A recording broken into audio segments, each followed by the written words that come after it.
All right, welcome to joining us. Thanks so much. Really appreciate it. For the Wayward Buds, session 34.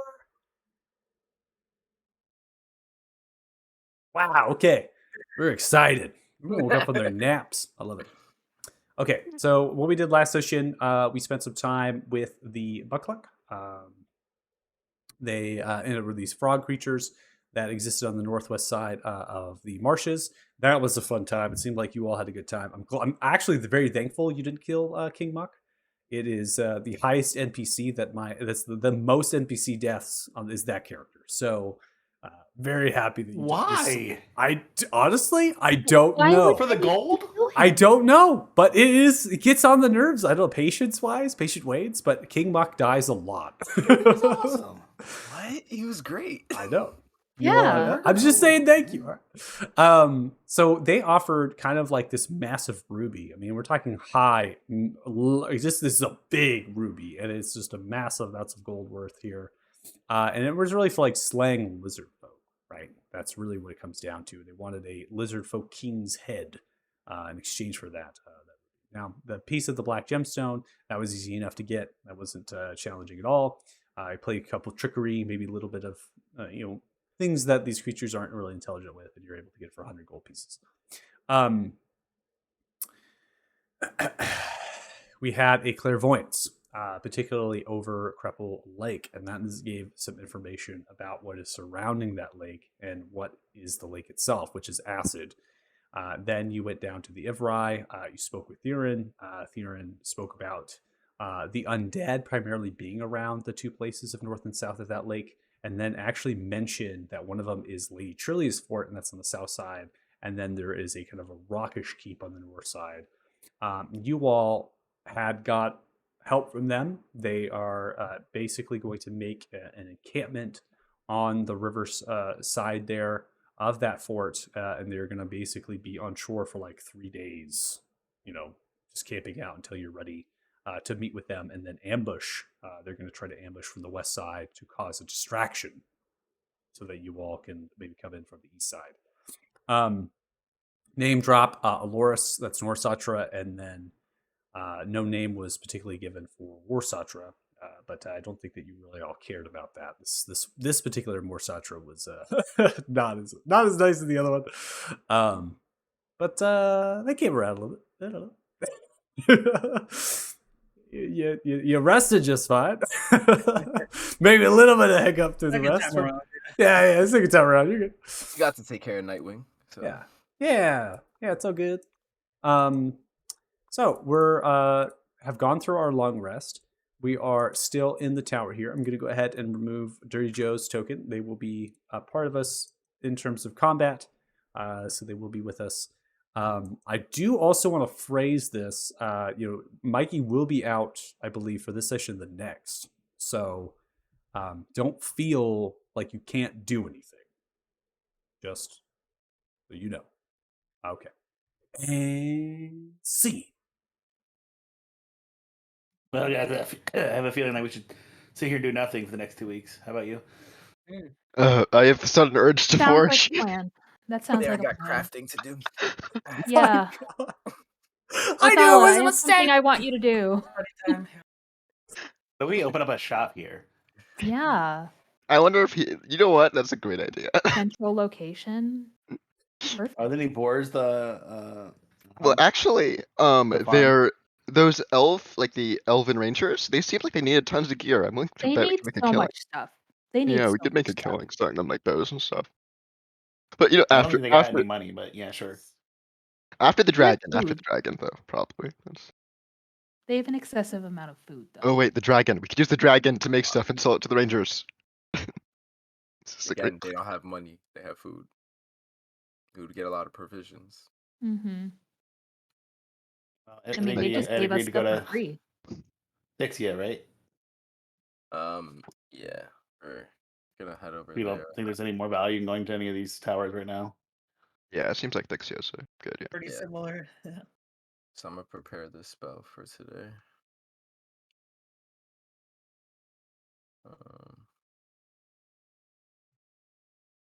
Joe, what do you think we should do? No. You want to roleplay? Oh my gosh. Oh. Well, let me think here. I'm thinking going to the Rune Tower sounds right. Not real good. Well, that's like Dirty Joe. It's like more of the accent though. I feel like I'm going further into Really embellished there. I'm embellishing it. Joe, you all right? You're like really going seeking into your roots there, man. Yeah, I'll go a little bit of a slight accent. It's fine. All good.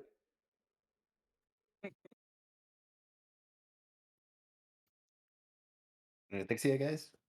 Yeah. You Yeah. anything we need to do before we leave? No. Nightwing disappeared last night. This figure is gone, so I think we should head out. Okay. We did. Nightwing disappeared. That I must have missed that last week. Yeah, when they were killed, they sort of disappeared or like disintegrated into ash and then was gone. I'm sorry, I'm confusing names. What the mage of this tower? They disappeared too, or No, he just flew back up. They're in their room upstairs. Yeah, so the Morsatra that is in this tower, they just fluttered through the ceiling after the creature that they called Nightwing had been killed. It kind of had this ooze kind of about it, right? And that was a big problem. Then that creature, the Morsatra, kind of appeared and then absorbed that into the tower, right? Showcasing the tower's magic. This whole thing. You saw the staircase, right? Kind of fold down, right? So, I don't know. Like it was kind of like a trial, like a test, right? That it was doing. Like, it would let it in the tower. Like there's no way that creature could have got through the door itself. So that was a bit weird. And yeah, I think you were given a name from this one. Like they didn't drop their name. They haven't appeared this morning. They haven't showcased themselves. Right. All right, we'll call him Grumpy. Are you guys ready to go on? Yeah, we should Set. make haste. Yeah. I'm ready. Okay. Let's move. Right. Onward and forward. Gets back out to the adventuring map. You come outside into here. You definitely have a strong rain that is falling down here. I'm going to turn it down just a little bit. Too loud on your ears. There's also a wind that's kind of whipping through, particularly on the river side. So as you're exiting Warsatra, you're aimed to get towards Thixia. You want to get towards the tower. You don't see it over on the other side in its height, but you can tell based on some of the half walls and other things that something had happened, disturbed. Important to note that the city of Thixia surrounds the Satoric Citadel. You came at it on the east side. You braced into the walls of the Citadel, and then you went inside towards the tower, etc. But you don't see the walls of the Citadel on the west side. You only see what it is of the river kind of pulling itself into the rubble of the Citadel itself. The actual city that wrapped itself around on this particular side, maybe even the north or the south as well, is in the river. So you have a decent sight line, because that's all sunken, right? So you're kind of looking now, and you come through the tall grass as you're mucking about through some of the bogs and the 1 to 2 foot depth of water. You travel about an hour to get to this point, and now you are at the river's edge. The river current is slow.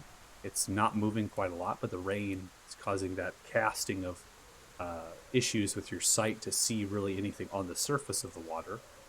And you have the grasses kind of pulling themselves out, the vegetation, right? You have to maybe pull the reeds back and these other things to even get to the water. The challenge posed now is how do you cross? How deep is the river? The river depth at this point, given how the city looks, right? So you're kind of bracing that off of there. It could be at least 60 meters deep. So fairly impressive for how wide the river is, considering how many tributaries are feeding it. How long if we could swim it, how long would it take to swim across? The measurements of this map are not accurate. It's intended, right? Because it's made on the leaflet, right? And it's very extravagant and open. This is the point where all of the tributaries have fed into it. It's the widest this river is going to be before it feeds into the delta, and that separates out into the marshland of the south. Time-wise is really all you're concerned with, not necessarily distance, right? How much time is it going to get across? Based on the swim speeds of all of you, difficult terrain, and having that, it would take you roughly an hour and 20 to 30 minutes to cross this at a quickened pace. If you took your time without becoming exhausted, you would double that. And if we had a swim speed? If you had a swim speed, of kind of discounting that difficult terrain or even going past some of that, especially with the current and not having to fight that, you might be able to do it in an hour. So you're kind of bracing and you're able to kind of cut through the current. Right now, you're going to have to carry with it. You're going to have to fight it. That's really what's going to slow you down. Gotcha. Mr. Joe, can you come here? All right. How do you feel about being a whale? Well, Just for a little bit. all Get us right. across I'll be aware. That sounds fine. I feel like that's Dirty Joe, right? Totally acceptable. Joe would be jumping at this chance. I can't wait to be a whale. Goddamn, sounds lovely. Tell me that You, here, whale. just go out a little bit over there into the water Yep. so you're not on the land. All right. I'm ready. I will polymorph Joe into a sperm whale, which is a gargantuan creature. We should all be able to fit on its back and just have him sail us across. Sperm whale. All right. Splashes down the polymorph. The large water turbulence at this point creates a massive wake towards all of you. You take it in stride, splashing you all with the water. You have to now swim out to the whale to get onto, but it's not difficult to board, as the whale, even though polymorphed, is still Dirty Joe, and is able to pitch itself downwards a little bit. Now, the swim speed of this creature is 60 feet. That is going to be cutting down time significantly to get across, based on the fact of how fast this moves. It's not going to dive down and submerge you all. But it is a whale, so technically you could go into its mouth, and it could dive down like a submarine. Pinocchio moment. That So was fast. that is the possibility. Do I If you wanted, trust if a you whale wanted to in be, health? if you wanted to be incognito and be underneath the water, you could technically. So I will say stealth is paramount, so it's not a possibility we should discount. That'll. I just summoned a fucking whale, man. What are you talking about? Yeah. That is true. Okay, I guess we're not getting the whale's mouth. And Joe is kind of singing with whale noises. Never thought I'd see a singing whale. Well, now you've met Joe. This is how he is. Apparently the same as a whale. okay. Well, regardless, are we doing stealth? We not? I didn't hear a concise decision there. I think we're just Yeah, we rolling. can tell if that's what we want to do. I don't care.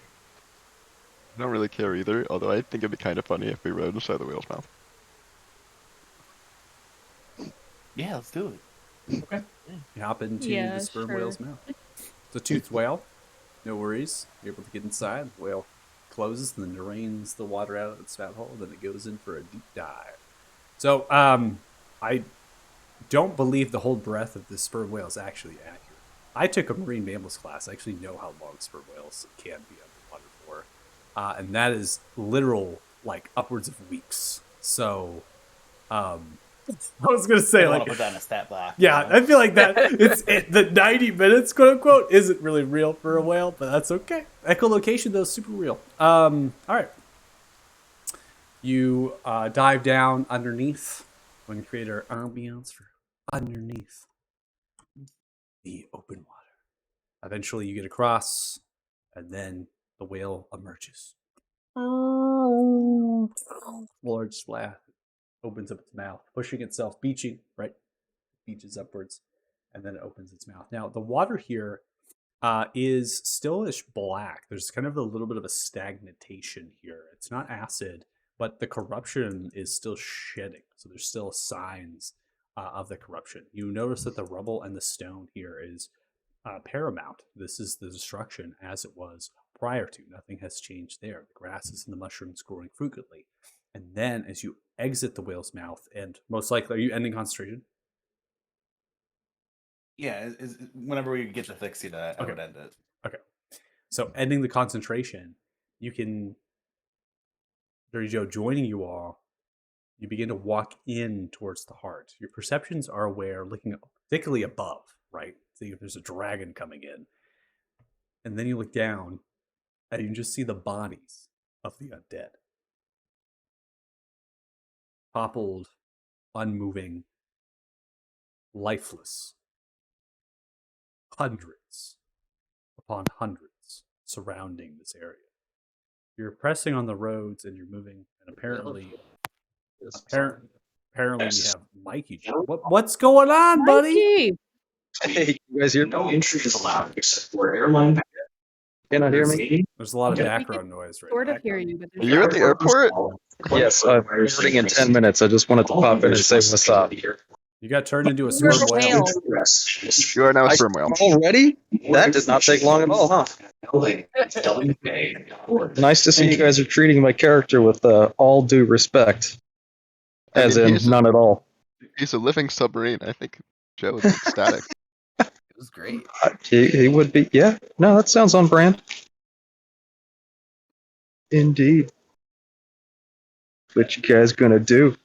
We got a play-by-play preview?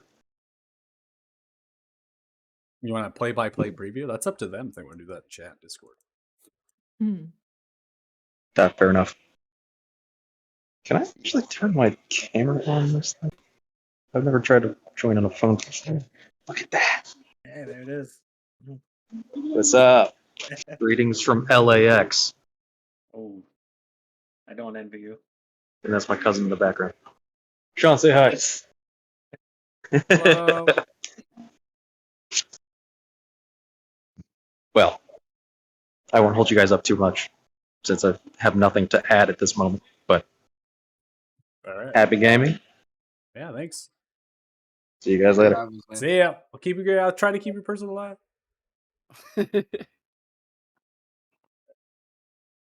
Well, I was not expecting that, so that was interesting. On the bright side, we know he approves of the whale decision. Yeah, we should have gave a play-by-play. You know what? I'll do that in chat.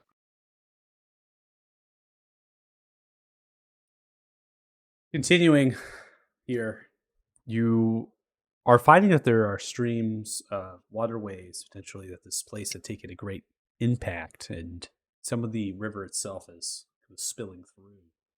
And you're continuing your walk, seeing the lifeless undead around you, and eventually they become a little bit faint, right? You're not as nearly as dense and scattered. The rain continues to fall around, that wind itself as well, howling through this open landscape with only a little bit of walling every so often from the rubble and the ruins. Eventually, we come across, after their travels, Satoric Tower, ruined and destroyed. The tower wasn't very wide. Right, it was tall, but it wasn't wide. And it seems, based on the ruin and the wreckage, that it had been destroyed on a segment of multiple levels, as if an object came through at multiple points. And then that lost its sort of hold on the ground, and that came toppling down. And together it all fills into the rubbling of the obsidian coloration, blackish, right, brick stone that the tower was. The vines and the other things that were growing around it are there. You have the metal bits and pieces from the windows and the glass shattered. And entirely the radius of the debris is twice at the width of the tower was, which is only about 25 to 30 feet of its width, right? So It's a decent size. It's about 60 feet of its radius. It's a rubble. And it's shallow rubble in the way that it's come down because it was hit in multiple things and then spread out the rubble. Your intentions from being here is to pass potentially into the lower levels of this place. But you don't see an easy access point. You then get upon the rubble itself, slipping on some of them at times, and trying to find anything you can. I need everyone to roll investigations.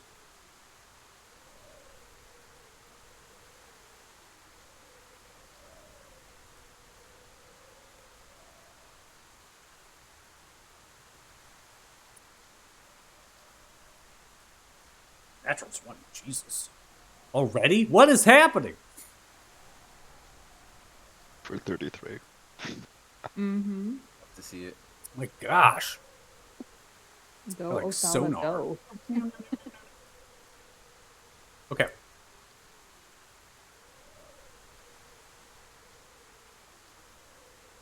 With investigation checks coming through here, obviously David has stepped away, but I don't think we need David's help with natural 20.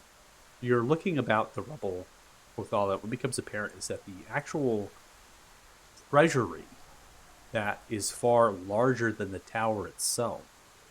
And you find that there are open spaces inside of the grass matting in areas where the earth is going to fell down into the tunnels of that treasury.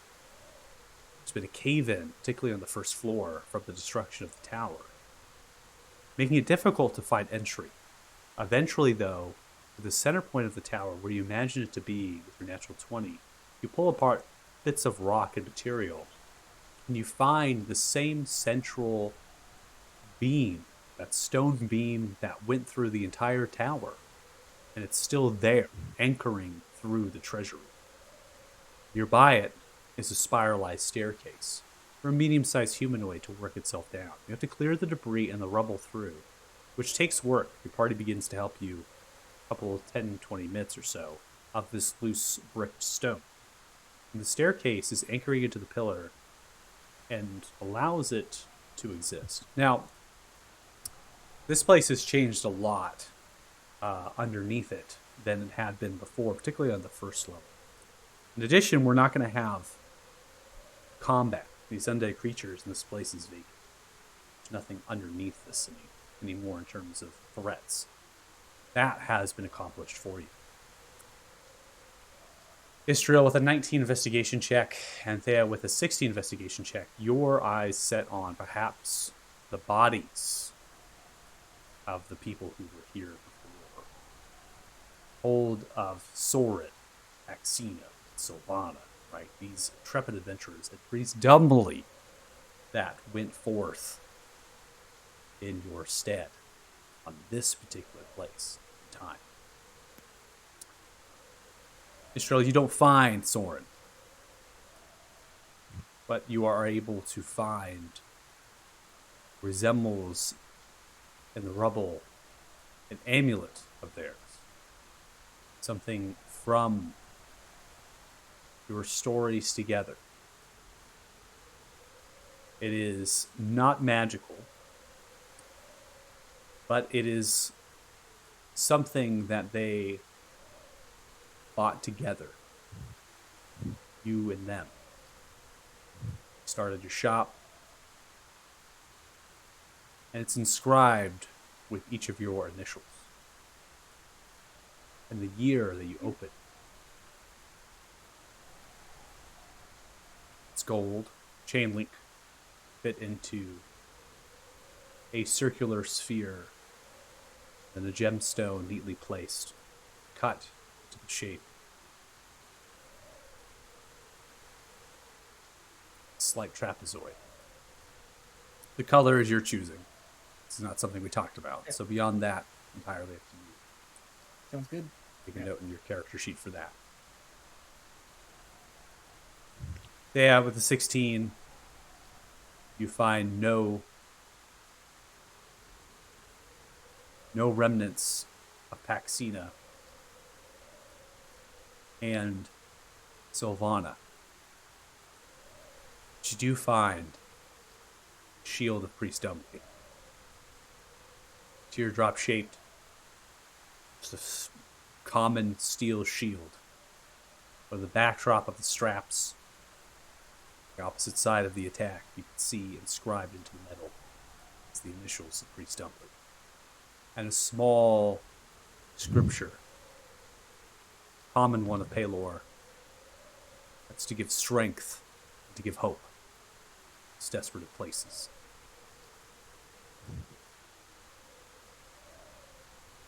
Find the blood of humanoids inside of this tower, and the bodies of undead. But you do not recover the bodies. Priest Dumbly, Axina, Sylvana, or Soren.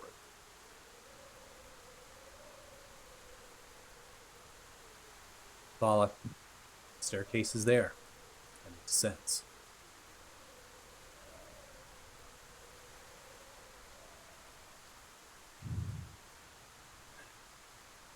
Found the passageway.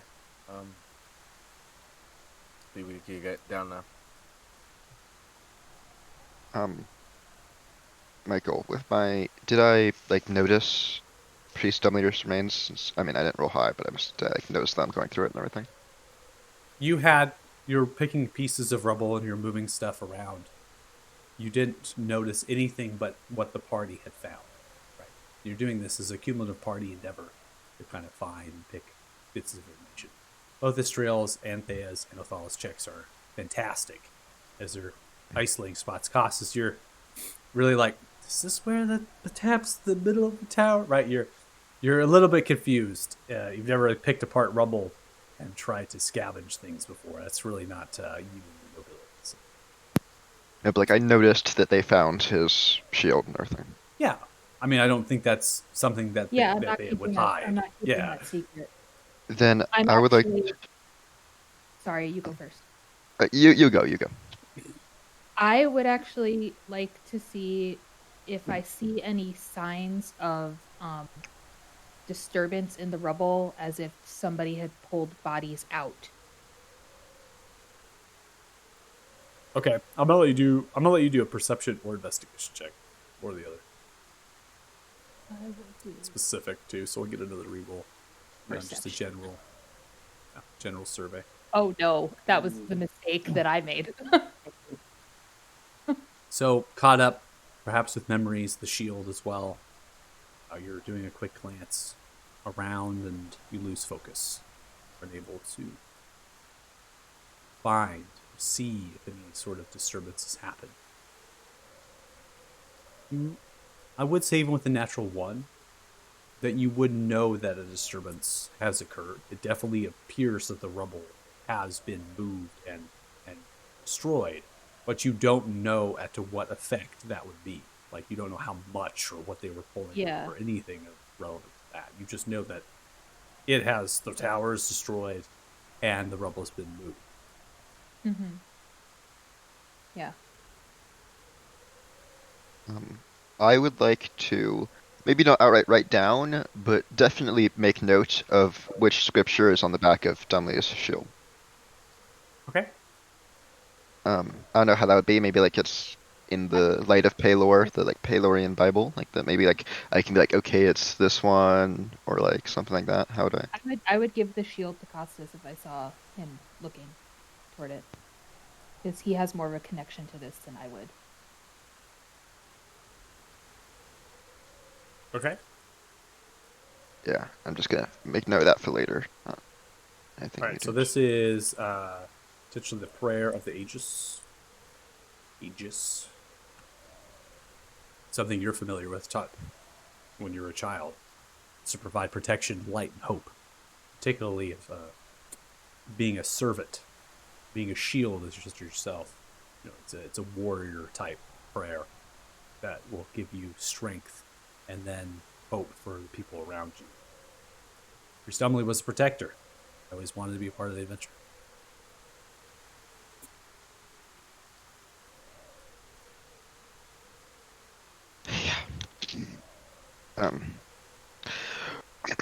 We can't stay here too long. Let's We can't, but I have an issue with their bodies not being here.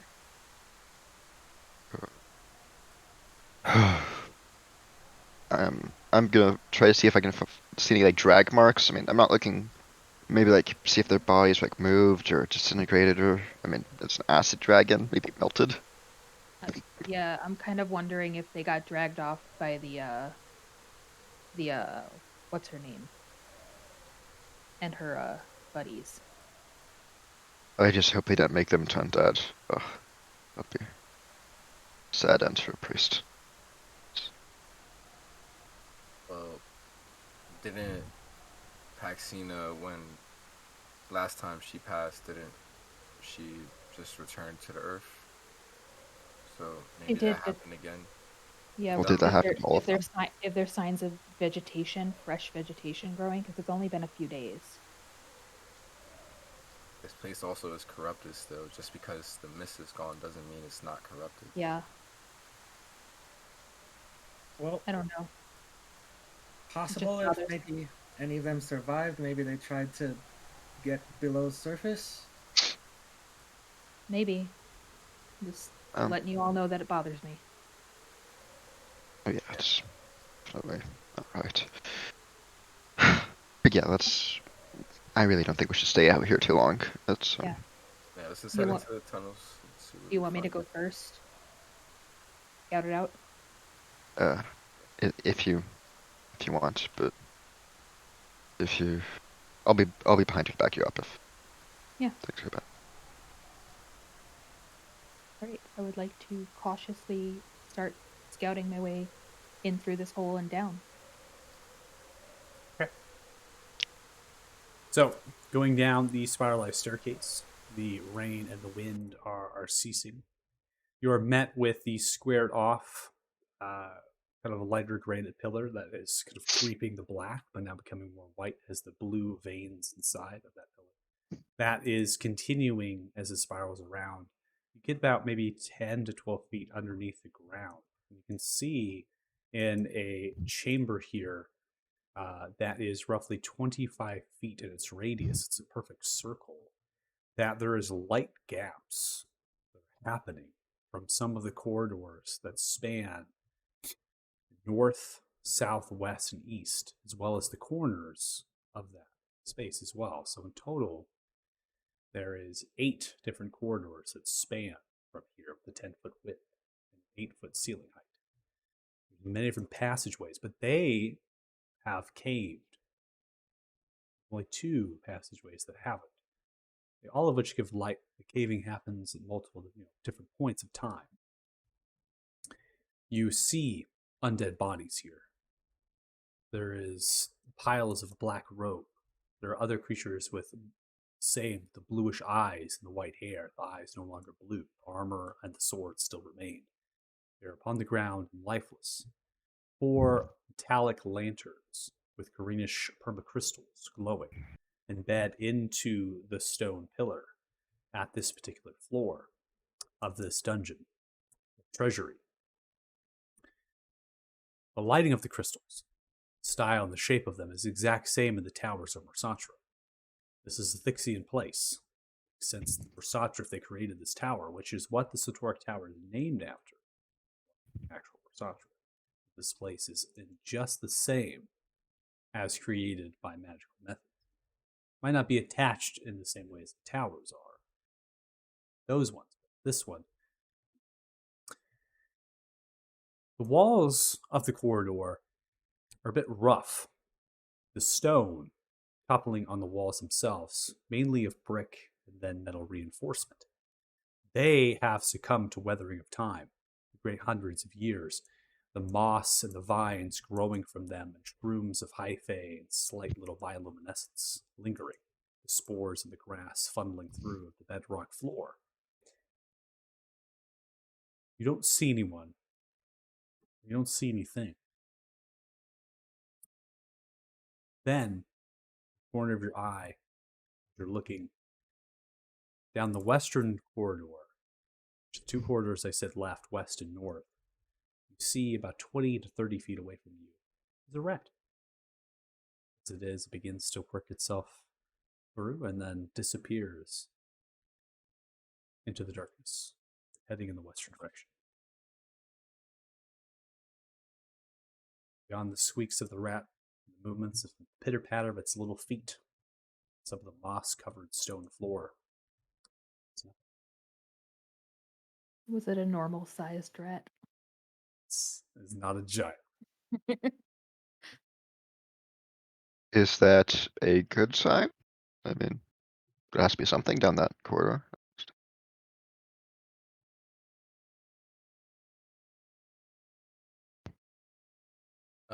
We could be cautious and send heavy about 100 feet in front of us, in case it's not anything safe down that corridor.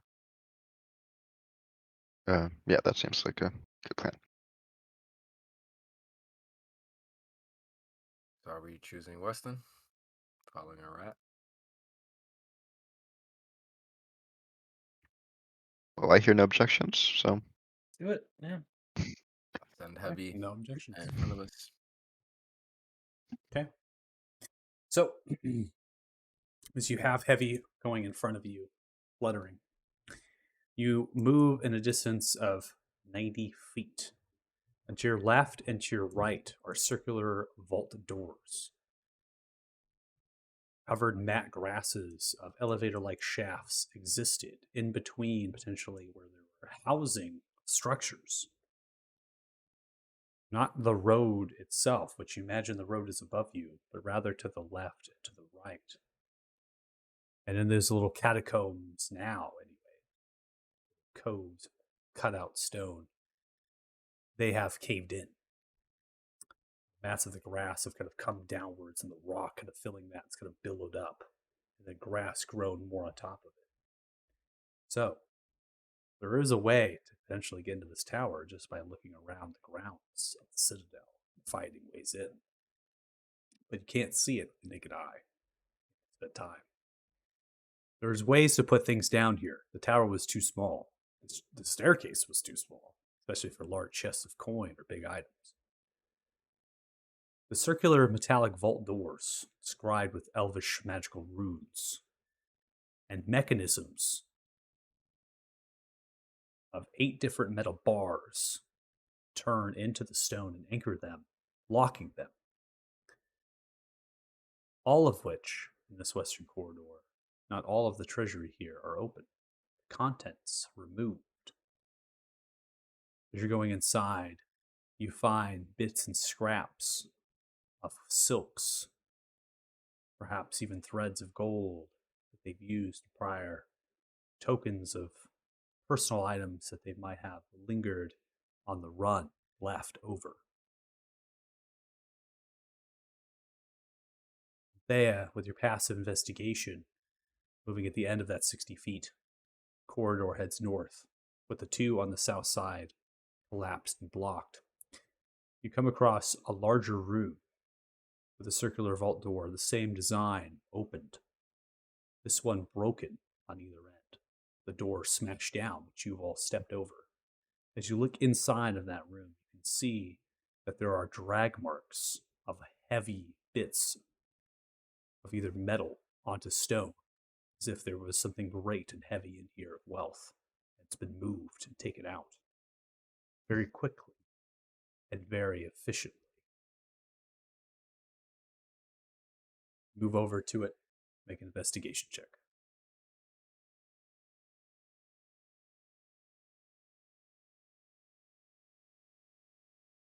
Finger to the stone, looking for moisture and clues.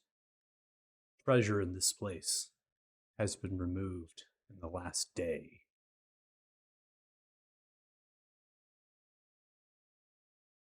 I relay that to everyone.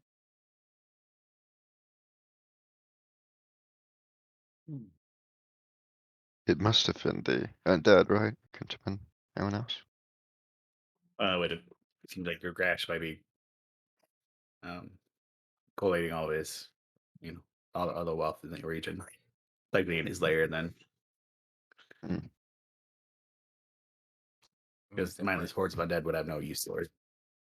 Yeah. Do you think they might have gone down the blocked paths? I mean,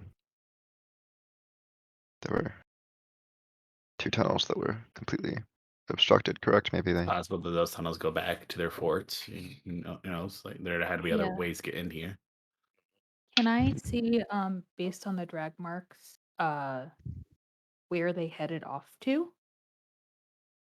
There's only one corridor that exists. The two to the south are blocked. One to the north and the left side, about 10 feet to the northwest, lingers. Stone drag marks go there. They went that way. It's good Oh. to know. I don't. I'd be cautious to follow those tracks. That seems like an obvious bait. It does. Do the two collapsed tunnels look like it was intentionally blocked off? No. You've Okay. gone a distance away from the tower, but the rumbling and the crash of something great on the surface has caused these to collapse.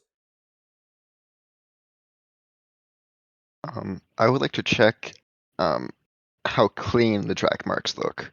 Does it look like it was done does it look like it was dragged in a very organized manner? Or was Did it they more use of like bleach afterwards?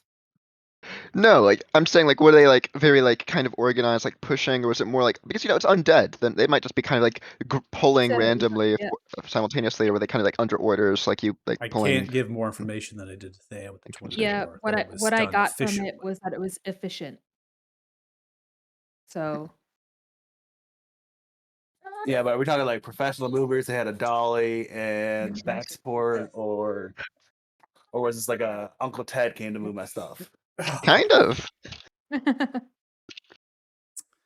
I think just seeing that there's drag marks and then being related from Thea is that it was that they were moving it and efficiently in the context that it was quickly done. They and did not take their time moving it. we've only moved how far down the hallway? You have gone 60 feet down the corridor, which is a little bit plus to the staircase, right? So put us right now at about 80 to 90 feet. You haven't gone very far. Like I said, you're Yeah, no, technically this outside of the tower, but of where it stood above you. But again, this everything's could have connected. just been this could have just been Grugash destroying everything around him. He's huge. What, 140 feet from tip to tail? Can you even fit in here? If he's stomping around up there, yeah that front legs probably on is the tower, back legs are here. All right. Well, as much as I'd like to speculate the collapse of this tunnel, either we're going down that one or back up, right? Or we go back and pick the north instead of this way. North puts us the wrong direction, though. I mean I doubt the tunnel's gonna be that long I mean if they didn't go towards the staircase and they're going that way, we can find another exit and potentially find a different way to get out and where they're coming into. We can most likely have to jump on them if we find that entryway because it might lead either into the south settlement or the north settlement. yes we might be able to use it to sneak into one of the forts and with the support of the rangers that might be very useful. It would be good to scout. I think we should probably check the north path first, though. Since, again, this path is only like 60 feet long. We should probably check out everything here. Maybe there's a vault they didn't get to, or one they couldn't open before we go looking for a path down a path that might potentially have undead. Makes sense. Eliminate options, sure. Yeah. This did happen within the last day. Yeah. Yeah, let's just see if anything's different on the other side, and if not, we can just head back. Backtracking to the central chamber, the staircase as it ascends, you begin to head in the northern corridor. Again, as I stated, 8 corridors, right? Many of them in between, filled 10 feet wide with 8-foot ceiling height. You're met with similar in the walling and the floor. Bits and pieces of the matting of the grass and the stone from the ceiling has moved, particularly in this corridor. You have to tightly get through some spaces, ducking yourself downwards at times as you climb over the rubble. You find a T-junction. Corridor heading left, the corridor heading right. The vault doors lining in a similar fashion as the west. They are the same design, and they're open as well. The treasure and the contents removed. However, in one of them, lining on the left side of the northern corridor, about 40 feet, still has a chest. The chest is locked. It has sylvan runes carved into the wood. It's metal reinforced. The lock is wrought iron. T-junction heads east and heads west.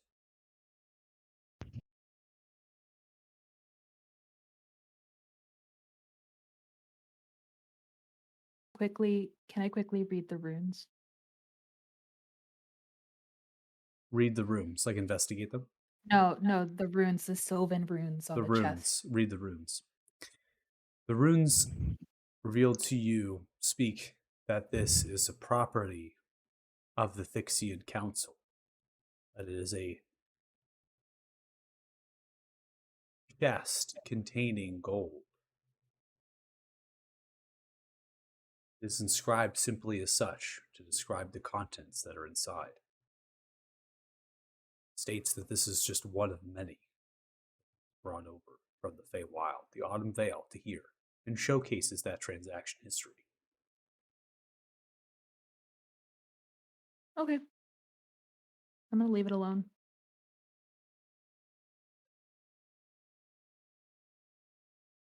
We're not gonna open the chest. It just has gold in it. Oh, Yeah, Gold's go for it, bud. important right Let's now, take, Costas. like 30 Okay. cents back. Well, if I it was mean- anything like an artifact, it would have been important, but it's just gold. Yeah, this is a treasury. They're keeping detailed records of what's in here for easy access. I mean, if you guys don't want to open it, I'm fine. I'm just saying, like, they Are don't you need fine, it anymore. Costas? Are you fine? You see him shaking a little bit. You see him shake. He's got a little bit of like, I guess he had like a little right hand shaking a little bit, just like, just yeah, You're getting the sweats. yeah. Just yeah, we can ignore the chest. That's fine. Just look at your pouch of gold and you'll be fine. Yeah.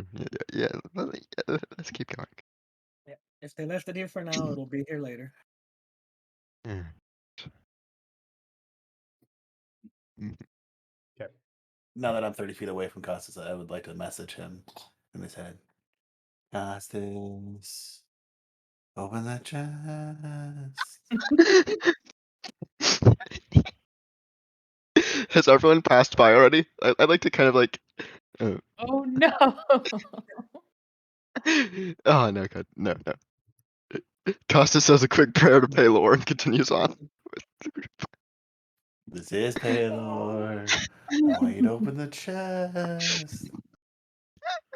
So you get to the T-junction. You can head south, obviously, back the way you came. You can see that the western corridor, after 15 feet, caved in. It could be a Eastern- golden sword. Eastern corridor continues about 45 to 50 feet.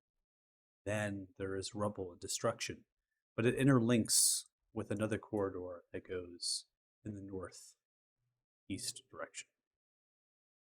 Disappears out of sight as it winds in that diagonal angle. Vault doors align the north and the south, respectively, every 15 feet of that distance.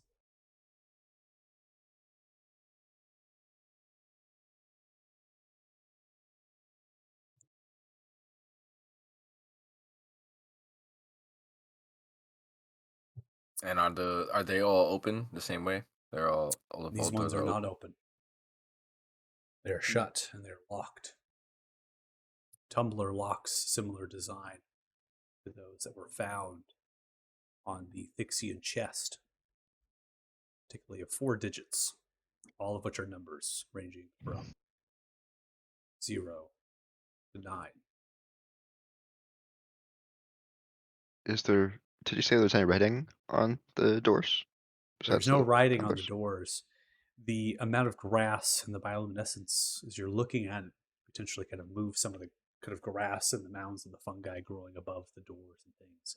Then you were able to find that the stone itself has a metal plaque above them that forms itself with the door slightly up, kind of poking out of where the door inlays into the stone. That specifically writes a family name for whoever owns this vault. They're Elvish, Sylvan in the language that's used, and they are, as well as Elvish or Sylvan family names.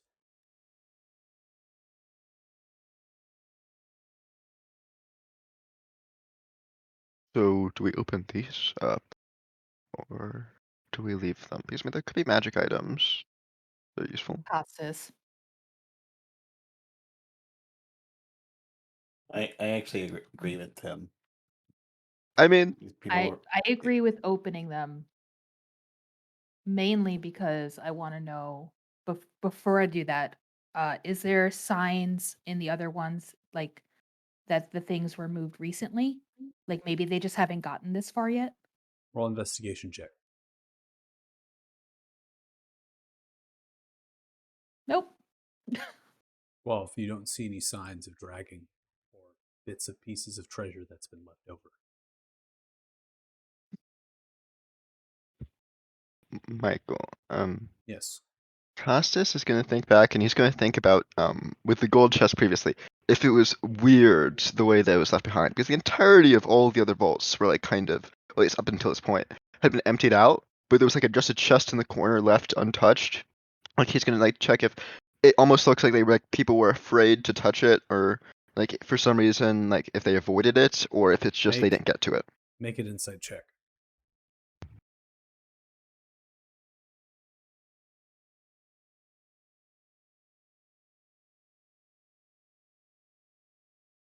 Natural 1.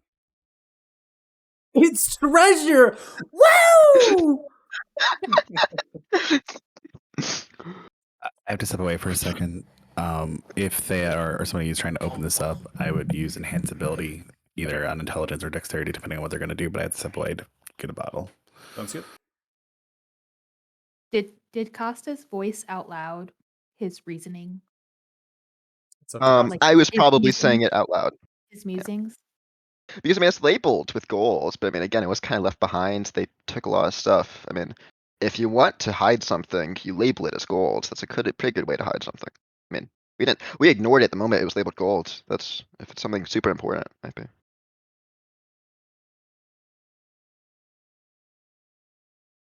Man, his Are there any green cracks in the reasons. vault door, like whether from structural damage or otherwise, to kind of see through? Not particularly of these doors. In following along that the corridor has been preserved. The vault doors themselves and the walling of the corridor is preserved as well.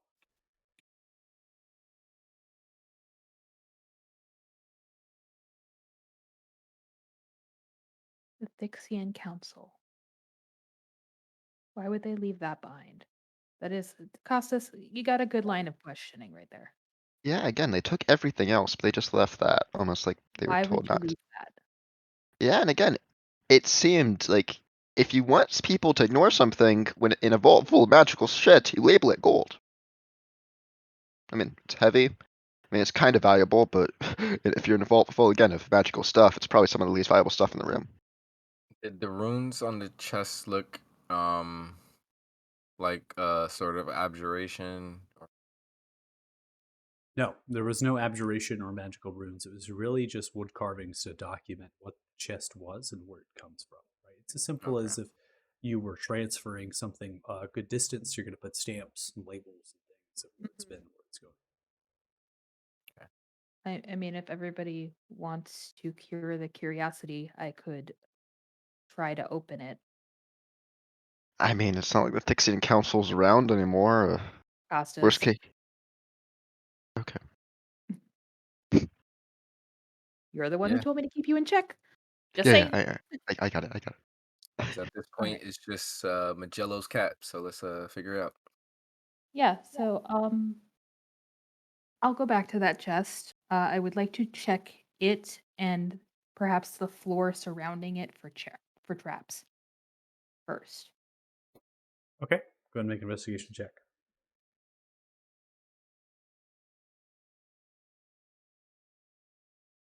19. So you're looking for traps around. You don't see any wires, pressure plates, man. It's a solid bedrock floor. This place has been dug out and then reinforced with brick, stone, and metal. And then they put the vault doors in, specifically anchoring into the stone and the metal itself, trying to use the natural formations of Earth, perhaps even molding or shaping the Earth as they've created this place. You don't find any traps around it. When you look towards the chest, you see the lock on it. The lock is not very complicated. It has the shape of an eagle that's been crested with these wings that are kind of coming around towards it. And then in the nest of the wings, as they fold over, is where you would put a key and then unlock, like a padlock, right? You're looking for anything that might, as you're kind of wiggling and shifting the chest. Nothing. Okay, I will attempt to open it.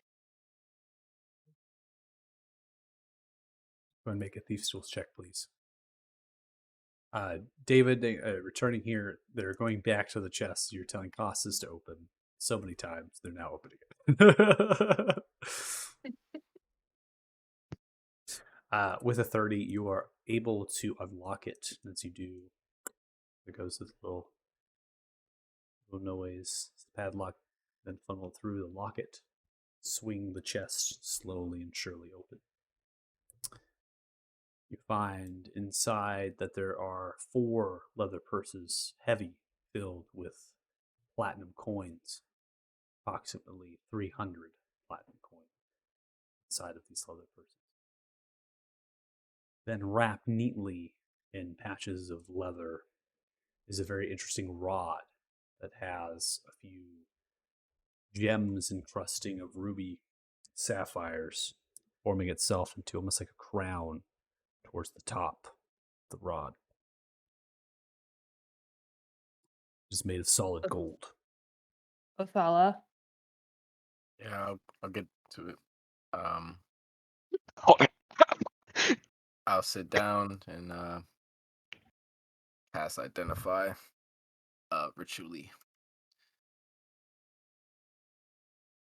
Taking 10 minutes here. I'm going to advance the time clock as well, just based on how you're moving and everything like that. So, anybody doing anything within the 10 minutes here?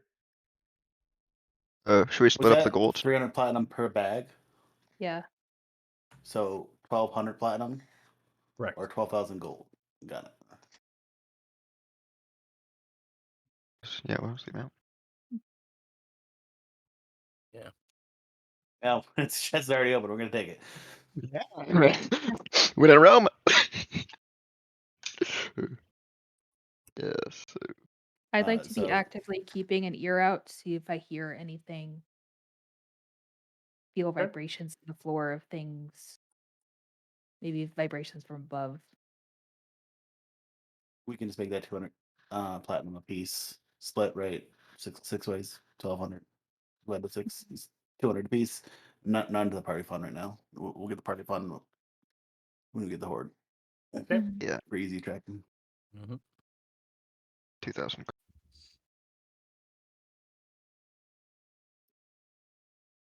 After the 10 minutes has passed by here, continue your perceptions, hearing, and listening. You don't hear anything.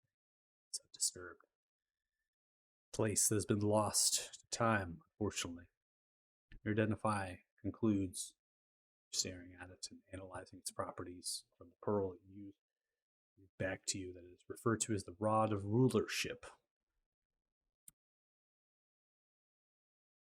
This rod has the ability to charm some creature for 8 hours. While charmed, the creature perceives you as its trusted leader. If harmed, or are commanded to do something contrary to its nature, cease this charm. This rod once till the next dawn.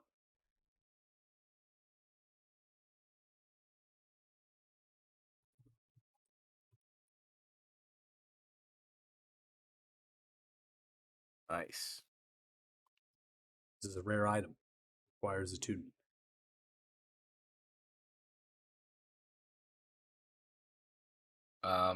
So essentially, this is a charming rod.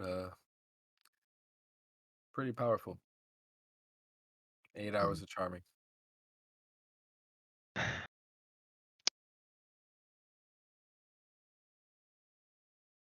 So if we're gonna vote on who gets it, I think Othala makes the most sense. Yeah.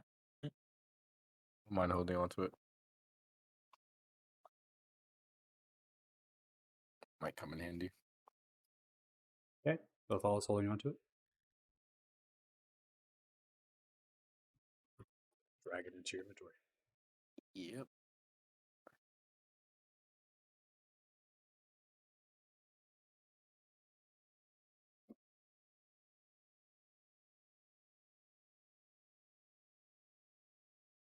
Pretty cool. So should we go back and try to open the other vaults? I mean, if this is just one chest in a corner of the vault, I can't imagine what the unopened ones have. Yeah, how long do you think it'd take to pick those vaults? How long do I think it would take to open those vaults? So the vaults are a complex tumbler. 4 digits is no joke, especially if they're aligned every 15 feet in the corridor. It goes plus 60 feet before it rounds into that northeastern direction. You're looking at 4 vaults at least, not counting the other side. It's a total of 8. Each vault might take you 10 to an hour, depending on how complicated it is, funneling through. Could be a lockout mechanism, right? They might lock themselves out and they may need to be reset magically or physically. Unclear to you without getting a check out. But you can give the ballpark perhaps of maybe 10 minutes to an hour, right? It's a Yeah. ballpark. It's arranged. Well, maybe, we go until you don't feel comfortable anymore. Sure. Do we have any idea what these families are? I mean, that's probably a very specific background, but if we could figure out if one of them was particularly more wealthy or was like Well, a family Yeah, I was mages gonna or something. ask, do I recognize any of the Elvish or Sylvan surnames? No, Okay. you wouldn't recognize them. Yeah. Istriel, What? What? do you? I You're I've from. never been around here.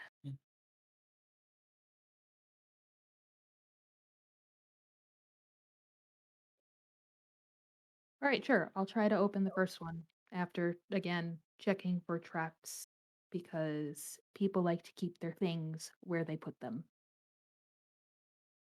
Okay. You can make an investigation for the traps and then you have enhance ability.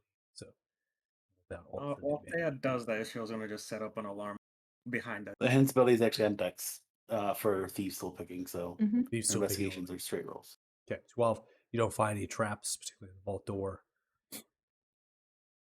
You're looking for clues, anything that would help. It's difficult to see because of the matting of grass encroaching around the different sorts of mushrooms, right? Those things. You have to clear them out before you can see if there's any wiring or other physical traps that would be used. Magical rooms as well. You don't see anything with 12. Okay. I'm gonna try to open it then. Okay. And then what do I roll with for the enhance ability? You just hold down Or Alt. I just have advantage. Yes, you have advantage for the Okay. dexterity check. Okay. I think we're getting dex spaced here, so 30. It's 10 minutes. You're able to fumble through the tumbler lock, using your thief's tools to listen as the clicks and the sounds guide you through. Eventually, you succeed. Upon getting to the last digit, there is no handle, nothing to turn. Instead, you just hear the things at the backside beginning to move and shift as the pins themselves pull at the epicenter of the locking mechanism. The vault door is on a hinge, particularly on one side, your left. As it happens, you hear the pressurization. The door itself pulls towards you a little bit. And then you can observe there's a handle on that side through the grass you didn't see. Grab the handle, you pull the vault door, swing it through the corridor. Inside, find 5 chests. The chests themselves are large, almost the size as you. They each are locked. The lock itself is similar, perhaps the same key. They have the symbol of a flower in the way that the lock is designed. It's also not a padlock, it's actually a shell lock. So one half of the shell is on the lid, the other half is on the chest itself. Base. You feel like if you could solve the one, you could probably solve the rest. The Elvish and Silver runes writing on them suggests that these are material possessions, particularly from the family that this vault is owned. There's no cobwebs, nothing built up in here. It's a perfect square-shaped vault, lined with metal, riveted and reinforced. It has sustained the damage from the ceiling above because of its design.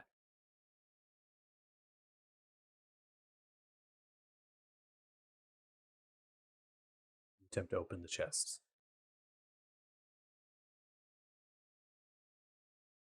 Yes. Do with these checks with advantage if you'd like.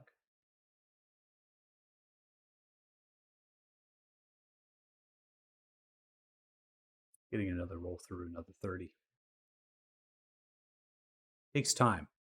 You've been at this for now 30 minutes, including the vault and these chests. Clamshells, or the flower design of the shell lock, unlock successfully. You're able to pass it over to the next and the next. Entirety of 30 minutes has passed. Inside of the chests are not what you expected. Treasures in gold. Instead, find paintings. All of them filled. Whoever owned this was a painter. They showcase vivid, beautiful work of the Feywild. Creatures of strange origins. Large mushrooms and fields that is unknown.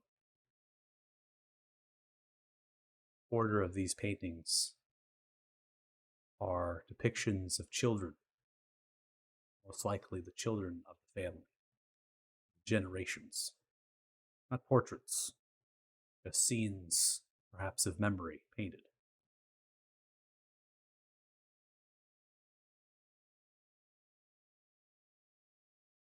The value of these is unknown to you. Could fetch for a decent amount, maybe not.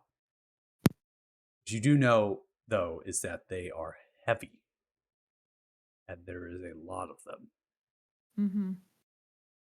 Quite a challenge getting this out.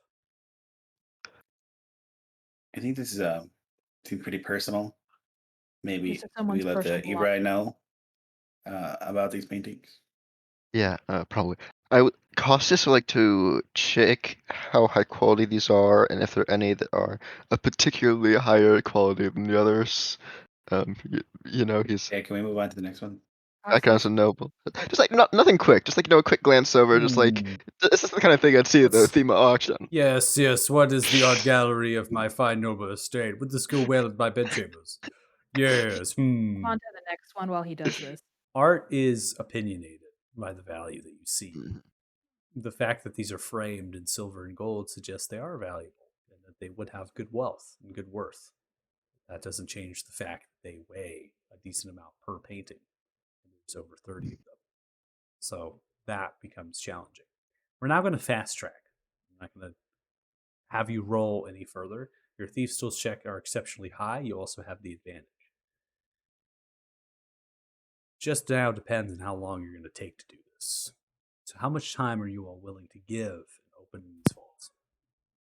Still attuning to this item, so Yeah, we have like 3 days. One of these vaults might contain magic items like be useful in the fight. I think it's worth it. But I think we should try 1, 2, 3, 4 and all the combinations before we. No, I'm the one who's opening them, so I'm gonna Okay. decide how long I go. Yeah, I'm it's just If I mostly open the just next vault and it's personal belongings again, I'm done. okay. Okay. fair enough. So, taking well into the afternoon and the evening as you're opening the vault doors, some of them are cleared out. 1/4 of them been removed of their contents, or perhaps they never did have contents. Investigation checks afterwards would suggest that they just didn't have anything in there. The rest of them have large amounts of platinum. Find a total of 2,000 platinum coins. The rest of the vaults. In addition, you find relevant in terms of gems and jewels and other jewelry, things of gemstones, relevant to that 23,000 gold pieces.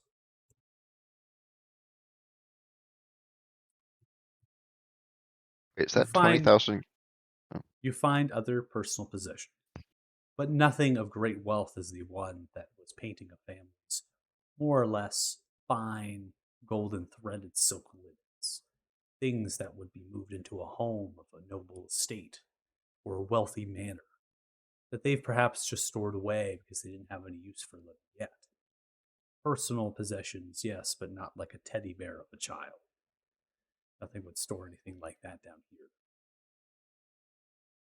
In terms of magical items, coming across things in the jewelry nature, that is up to your potential friends to cast detect magic.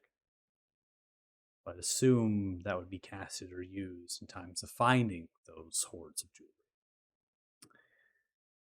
One magical item is found in these vaults, particularly a ring. The ring itself is a very intricate coloration of turquoise and a golden band. It's been inlaid multiple times. There is a variety of gemstones that are worked into it. As it's done so, you can notice that the gems that are done into it are in the shape, colorations of the turquoise and the backdrop are that of stars.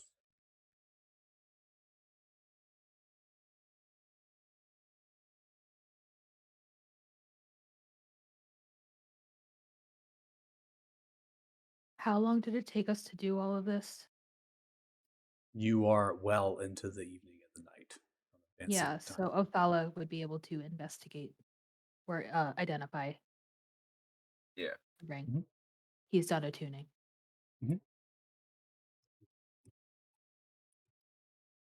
This is a ring of shooting stars. Ring has charges. Gain at dawn, a number of them. It's 2 different things: fairy fire and ball of lightning. The gems of the turquoise pattern underneath the gems create that cosmic like feel on them. And upon identifying and moving, they do appear to change, shift the way the colors are. Third thing that this thing can do, which is why it's named this, and this is the primary usage of it, it's referred to as shooting stars. You can expend 1 to 3 charges as an action. Charge you expend, you launch a glowing bolt of light from the ring at a point you can see within 60 feet of you. Each creature within a 50-foot cube originating from that point is showered in sparks. Must make a DC 15 dex save or take 5d4 fire damage on a failed save. Half as much on a successful one.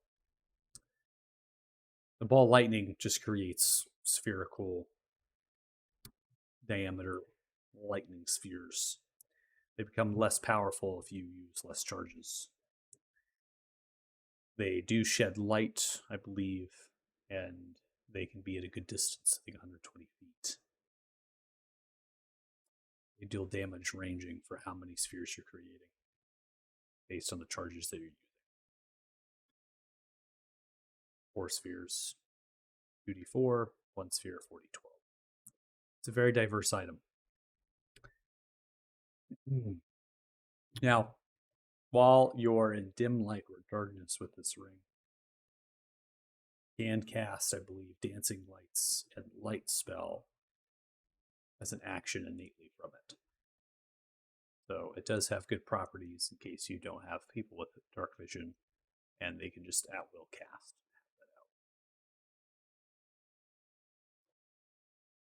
The very rare ring, and it does require attunement.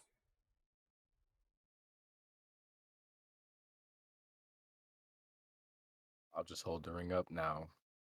This is something. After explaining everything. Okay.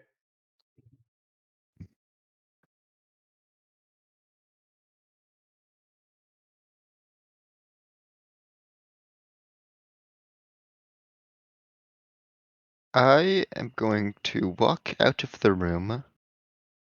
Tell me when you have decided, because I don't want to be involved in any way with figuring out who gets this ring. And if you got and if you guys say something, yeah, I'm just gonna leave, go like in another vault while they decide. But Well, this is great. Thanks, Oz. And this is, an extension of resources available to people. I think, no offense, Israel, but you do get into melee as well. So the concentration requirements on this, I think, are more at risk. But I'm pretty concentration heavy. So are you, Mr. Athala? But and I don't normally advocate for myself, but I don't have a ton of ways to do damage, and this would give me some options for that. And mostly utility casting. But I could also see Athala for using this, not use your spell slots, and save those for other utility stuff as well. I have damage capabilities. So I'm not too out of bounds there. I'd more prefer you to have it, more people with different options. So you're not just you know, just a face of the party. You have some muscle as well. I agree. Felix can make good use of this. I don't want to immediately discount our marshals, but you guys, I don't know that you have a ton of need for it. So unless Thea Joe's not here to speak for himself, but I have no interest in this. I like the way I do things.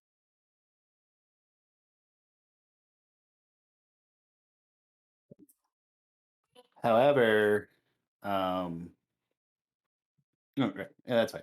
Yeah, good. Yep. Are we okay with that? Great with it. I'm not trying to be greedy. I think I could use it the most. However, I'm okay with other opinions.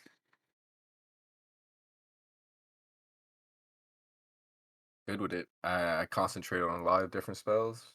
Same. One less thing to concentrate on is great for me. Okay. Drag the ring to your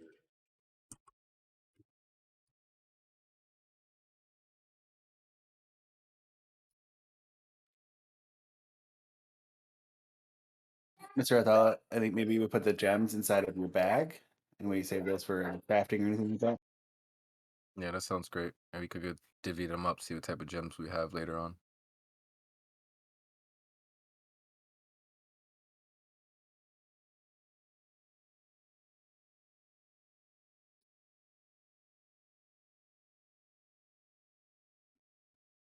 All right. Well, The remaining platinum, that's another 285 to everybody. And the remainder will go to the party fund. If that's fair. So, recap on the vaults: 2,000 platinum found, 23,000 in gems and jewelry, and then the ring of shooting stars. Oh, So, I know some okay. chat. I'm going to copy that in chat. I misheard you. Yep. A lot of gems, a lot of uncut gems. Basin chef reality. Well, it's not just it's not gems themselves, but really like what is inlaid into the rings or to the amulets or the tiaras and things. These, in a way, same way as someone would have, a beautiful vanity with jewelry boxes that they would adorn themselves and very intricate things. That's what you're finding in here, like little kind of felted jewelry boxes, and then opening those, you're finding that in there. So like pearl necklaces and Yeah, diamond things rings things and like stuff. that, and that's kind of giving you just an innate value besides dragging in a horde of different items. I'm just going to give you the understanding of that. That's worth gold. That's just exactly what I did with the art, right? The art itself is just worth gold. But Okay. And that'll fit in a bag of holding. I'll just put that all there. yeah, it would. Cool. That's an additional 285 each for platinum. Yeah, to it. So 285 platinum pieces to your individual, and I'll add to the party the remainder. one more thing. So the inside of the vaults, do they have like there's a handle on the inside as well to if There you is were a to handle on the inside as well. It's a little bit hidden when it's shut, right? Because it's hiding into the stone and the grass mats and things. But now that it's open, you can see it's a rectangular like handle with a spiralized kind of metal work, and then that's lashed into the circularness of that door as it comes through by a hinge. So you can kind of grab on. That extends to the other side as well. So kind of like two different handles on either side. Where do you want to put the gemstones into the treasury, or are you tracking them on your sheet in your bag? I was gonna put them in the treasury, but Yeah, you go ahead and do it. mm-hmm. As far as those are concerned, we can see what is usable for people that want to craft stuff, and then probably just sell the rest or spell components. There's some expensive spell components or gems. Would there be any silver dust anywhere in there? It's a very specific thing. No, there's not silver dust in here. I highly doubt they would hold on to silver dust, but yeah. I tried. Halo be damned! I tried! I guess I need more than 1,000 blessings from Paylor, man. On foot, how far would it be to travel to where we think that camp is? Oh, from this current location? Yeah. Not very far. You're looking at maybe a half day's journey. Hey, do we want to like call it an early night here? This relatively defensible space. Yeah, that's what I was looking at. We can Yeah. hide inside a vault, close it behind us. We'll be safe for the night. Mm-hmm. Yeah. That seems like a good idea. Okay. So, as you saddle yourselves down, getting your bedrolls out, finding spaces inside of the vault, you shut the door. There is not particularly a way to lock it on this end that you can observe, but then taking some time, you might be able to mechanically work some of the 6 kind of spiralized pillars that feed into the stonework. There are release levers for them individually. In case someone does get stuck in here, they actually can work the levers, and then that's going to release each individual one, right? So it's not really kind of standing out to you that that's what they would be for in the way that it's designed. Then taking some time, you get that with your investigation passively. You can shut and lock it. So you lock all 6, feel secured, you feel quiet and alone. Then you begin to take your rest. I I have would a like. question. Yep. That other corridor that we went down where it had the broken door, how was it broken? Did it like just fall into the room? Was it opened on the fell- hinge that it was opened? The hinges had been broken and it literally had been pulled down. The strength required of that would be immense. Yeah. And how big is this room again? that we're in? The room you're currently in is 10 by 10, so it's not very large. These are not very large vaults. I would recommend everybody stay to the corners, just in case. Um. So I would like to summon Steed before we take a long rest. I'll put in You're gonna another vault.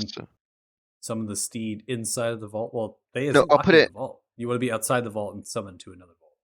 Yeah, can I put in another vault so that way we might have a warhorse like for later? Like, A warhorse at an 8-foot ceiling height and a 10-foot wide corridor. I mean, we're not gonna be able to ride it. But like, we might be able to use it to like help carry things if that becomes a problem, or scouting, or who knows? Maybe it opens up to a bigger thing. It can fit, right? You throw down a horse. The warhorse is Yes. conjured and looks towards you. I am your humble servant, Costus Okay. Morning Light. Well, You that's have summoned great. me from the celestial domains, and I am a spirit of there. How shall I guide you? For now, rest up. We might need your help in the morning, but for now, just get some rest. Take a much needed break. Again, You the just morning summoned thing. me. What? Why do I need to I'm s- rest? I'm eternal. I summoning- don't rest. I am summoning you in preparation for what's to come. That's What are we prepared to do? we might encounter undead or a dragon in the next day or two. Looks around. What do you mean here? We're gonna move out of this place right Believe now. a We're just dragon resting can here. Oh, I see. We're resting here. We're gonna leave We're- and Oh, may I accompany warmth to you during your rest? it's a pretty cramped vault, but there's another vault right there. Again, it's just cramped and it's only 10 feet by 10 feet. You take up like half the vault, it'd be a bit. So you're not resting with me. You just want me to sit here for hours and do nothing. Would you be fine if I rested in a different vault? That is an awful idea. You see, it's. Oh, No, go ahead. Blame me. Do it. no, okay. Do it. I'm sorry. I'm very sorry. I didn't mean it that way. I just meant like I wanted you to like back me up on this. Okay. No, it would be an Hmm. awful idea for you to rest away from the rest of us. Yes, and I mean, I think you got it. You're a paladin. just I wanted you just prepare yourself for the morning. I don't know if there's anything you can do for that. Like maybe you weren't well rested before you came here. Maybe like get some sleep. I don't sleep. You have summoned me to this plane. Do Conjured horses me need to in the name of a exercise? warhorse, a steed of mighty prominence, and yet you have no use of me. I shall No sit immediate and wait use. until I'm required. Yes, exactly. Let me Bunch ask you, of where did you train?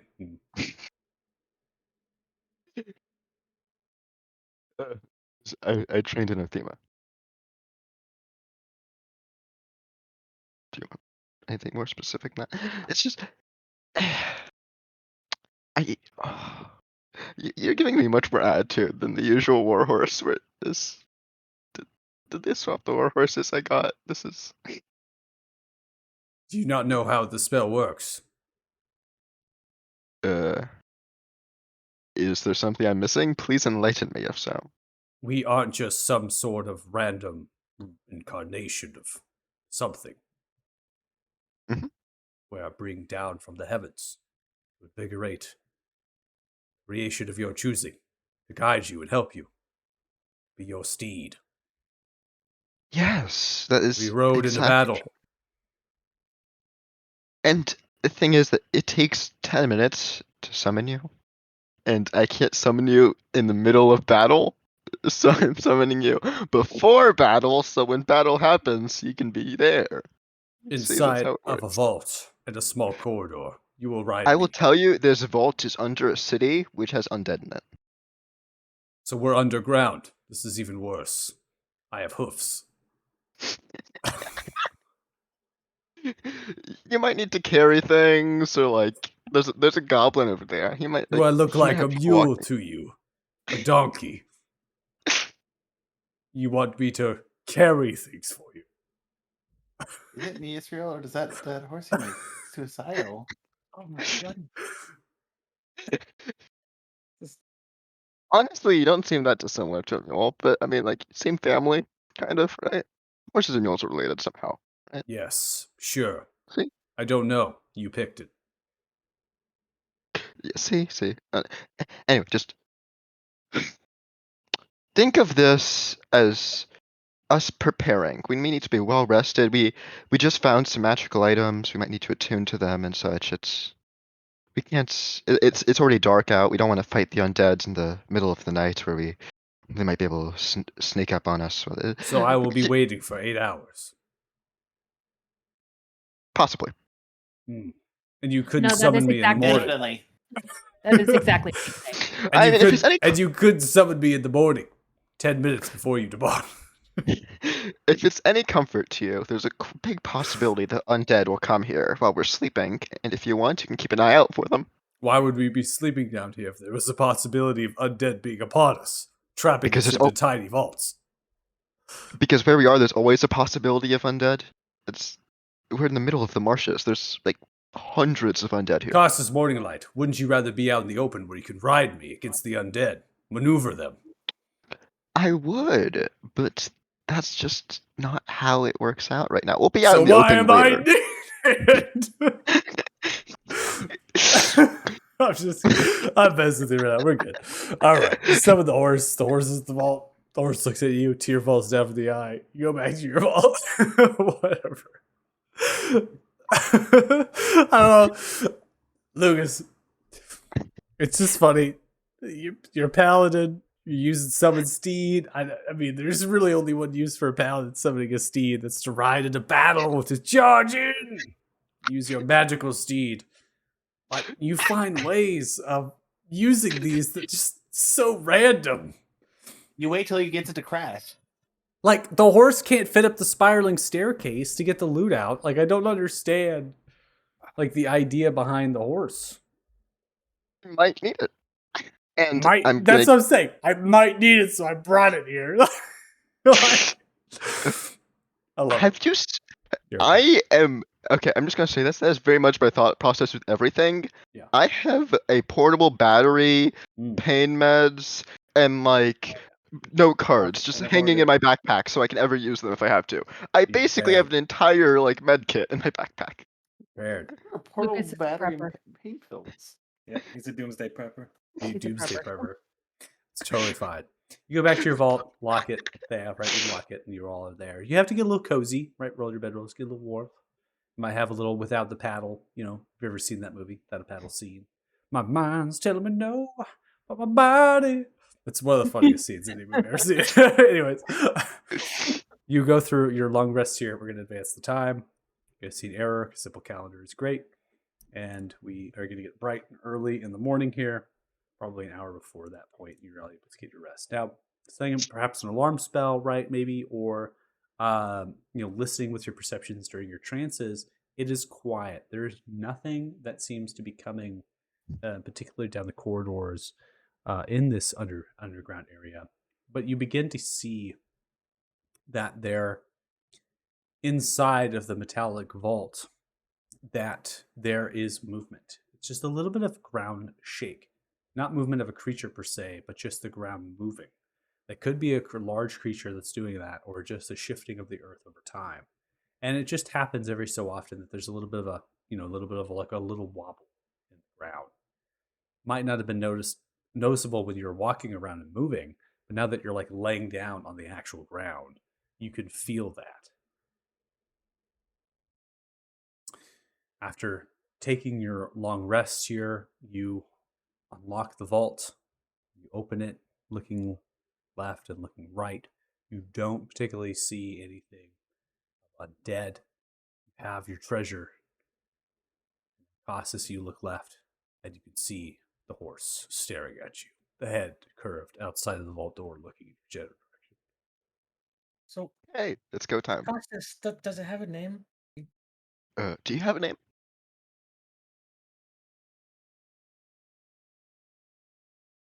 It's Bartholomew. No, it's not. It's Gaston. Okay, it's Gaston.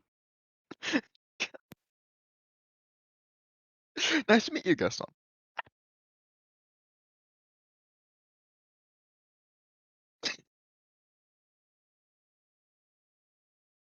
Right. You're Well, I not hope being you all had a friendly. nice night last night, Gaston. Right. I'm gonna just Yeah. keep going. Okay. Are you going to be going out of the underbelly here, this treasury, or are you going to continue down northeast, or perhaps even west and then north? Three different ways, I should say. We were told that there were other ways to get into those forts, and I would kind of like to find one. Yeah, do we want to check the western path, the tracks through thing? Yeah, we could check those marks, see where they lit up. Yeah. Finding one would be useful, but we should not go into the fort until we talk to the Libre. Agreed.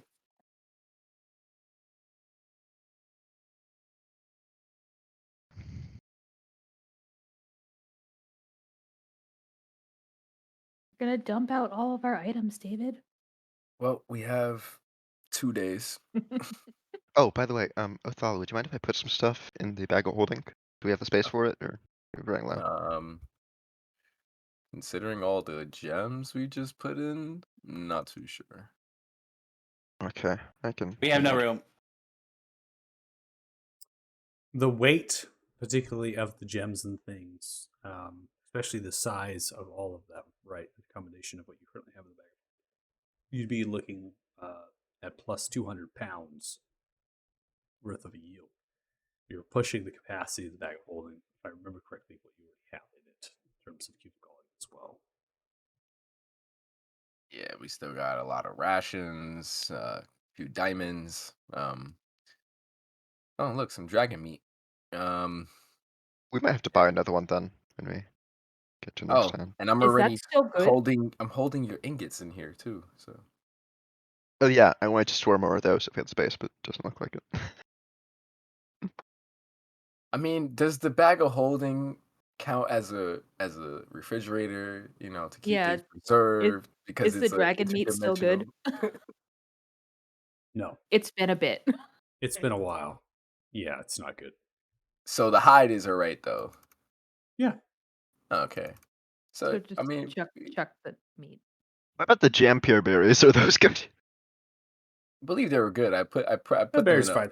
They should all be all in a like a bedroll together because I put them Mm. in a bag, kind Yeah. of sorts. Yeah, the berries are good. Yeah, the more fermented they get, the better, right? Yeah, totally. So from what I heard, it's so you want to investigate another way, right? Yeah, Mhm. the tracks went down. Mm-hmm. Gotcha. Okay. Gotcha. So you begin to head in the western direction back to the central chamber and then heading west and then north. You go north, and upon going there, you are met with a corner space as that corridor kind of ends. And then a lot of these corridors are kind of coming together. You've gone easily 90 feet or so at this point.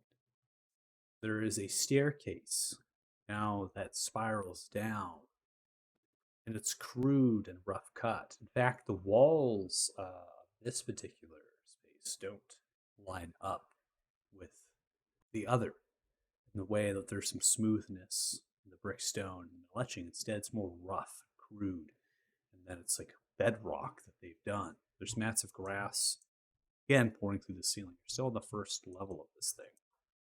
And you look towards the three corridors that would come into this area.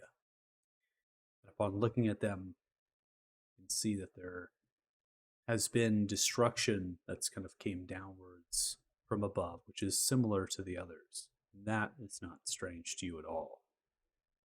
As the staircase spirals down, you can feel dripping as if there's water above. Maybe on your shoulder, forehead. That ceiling is the same. Perceptions, you don't hear anything. Flapping of wings.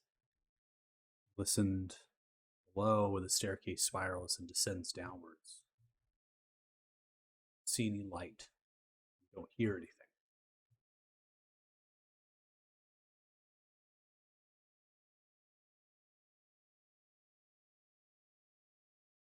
I'm gonna relay all this to everyone.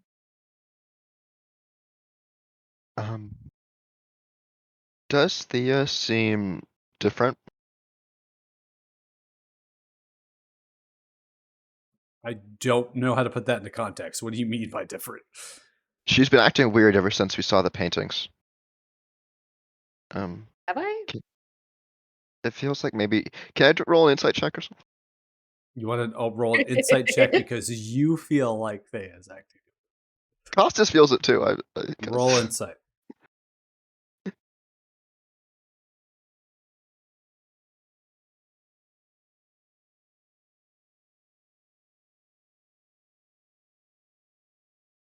That 7. roll.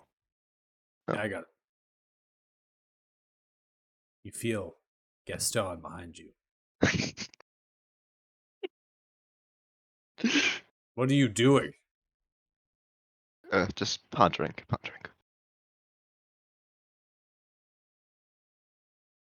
I can't go downstairs. What's stopping you? It's too small. Too large.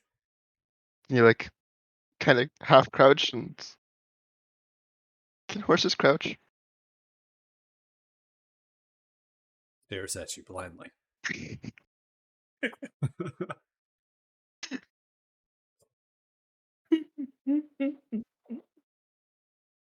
Oh man, Uh, why What wasn't looks this like- Priscilla? It's like they're waiting again. Can horses crouch? no. No. You really don't know how to use magic, huh, Costas? Oh, I usually don't go underground very much, okay? Fine. Well, since you clearly don't want to be here, Gaston, you can go back. Are you dispelling me? Well, do you want to be dispelled? Yes. Okay. I'm just curious before you go, is it possible to get, like, different war horses when you're, like, summoning? Can you say, like, I want one named Bob? Or... Are you telling me you don't like me? I'm saying you wouldn't get a 5-star review. Costas, I really enjoy this passive aggressive camaraderie conversation you're having with your summoned friend. I Fine. kind of want to know if it gets worse the more you do it. Okay, you know what? Just goodbye, Gaston. I hope you have a lovely day. And with a snap, he Goodbye. dismisses.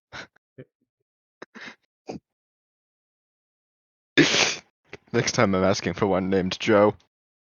Yeah, no, I think next time you're gonna get one named Joe, and it's gonna be worse than that.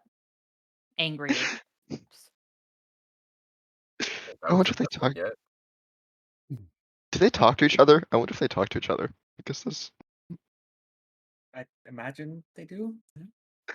But like, am I gonna get like summoned steeds like next time? That's gonna be like, oh, you're that guy Bartholomew who got summoned by. Like, is that? Yeah, this. I would like to. I mean, it's Gaston. They're gonna Should form a we- strike. Should we get Okay, yeah, we should go. We should go. You have a message board with your face on it. down? Should Gaston. we continue down? Yeah, Continue down. Yeah. Okay. I'm We putting continue. it up to the party. Should we do that? I think we continue where Okay, this lead. let's Yes. go quietly, please. Because for some reason, I feel like we're going under a lake. So maybe Joe. Mr. Joe, could you do your thing? All right, pass on traits. Yes, please. Yes, the sneaky step. Alrighty then. Sneaky step. Yes, pass on traits. Sneaky. Nice. You spiralize down the staircase with your past investigation, past perceptions. Many of you, Israel, are included, right? Your nose now catching on to the drag marks. The staircases have been destroyed as they're attempting to take treasure down these stairs. you move at about 15 to 20 feet, spiralizing down to a similar chamber that matches above. Met with the same corridors that have had destruction to them. But there is something rather different. This is built to almost bridge into this place, into the treasury. And the corridors are kind of brought into it. They naturally would kind of form themselves into an intersection. They've been elongated to reach the staircase to fit into where this place is. The east side of this chamber, adjacent to one of the corridors that has been destroyed, as you come into a room that is 15 by 20, is a rampart. Vines and tendrils of different plant and flora are kind of encroaching outwards, and then they're going left and right to the ceiling, to the floor. There's a humidity extending outwards from the space. Rampart descends into the earth, and it continues down. Similar bedrock floor. It's wet, stodgy from the moss and the growth. There's air coming from it, hitting you in the faces. It's a little bit hot, moist.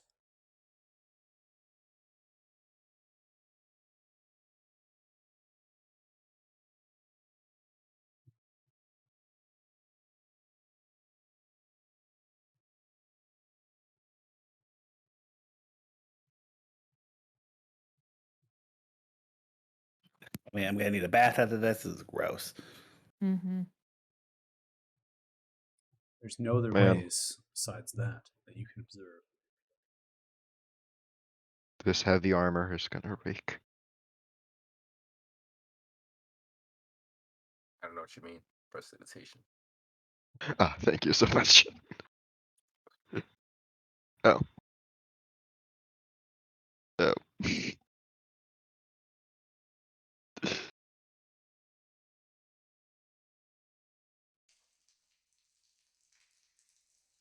All right. Yeah. I guess continue on quietly again. Okay. Continuing quietly, are you rolling active stealth checks or just your passives? I mean, right now my passive's really good. I'm just asking in terms of a party and how you're moving. Right? Are you kind of slowly sinking, or are you really like? I think I for think- right now, just like cautiously. Okay. And Yeah, we'll if follow we th- keep our Thea's lead. perceptions up and we hear anything or see or smell anything strange, then maybe more actively. Gotcha. Okay. So the smells as you descend down the rampart continues and then forms into a natural tunnel of sorts. Spiralizing around you is vine and mushrooms and things. The drips of the water begin to fall down from the left and to the right. You've traveled a good distance at this point. I'm going to go ahead and advance a couple hours in terms of time. Past the trace beginning to end. It's at this point that you realize that it's no longer water that is dripping down, but it is acid. You've also descended a number of hundreds of feet. The moistness continues and the heat pushing past. There is a level of uncomfort that is met. As you look left and right in the darkness of the space, you observe very little, just very slight. The vines of the walls are moving, just kind of tightening and writhing in on themselves. There has been no junction, no T, no other auxiliary space. The tunnel is formed from a square of natural kind of corridor that they built. It's formed into a natural circular cylindrical tunnel. Continues a descent and a degrade, but now it's more gradual. The flora and the vines and the mushrooms things that are growing around you in the circle are getting more dense. The acid steams as it neutralizes it, it strips.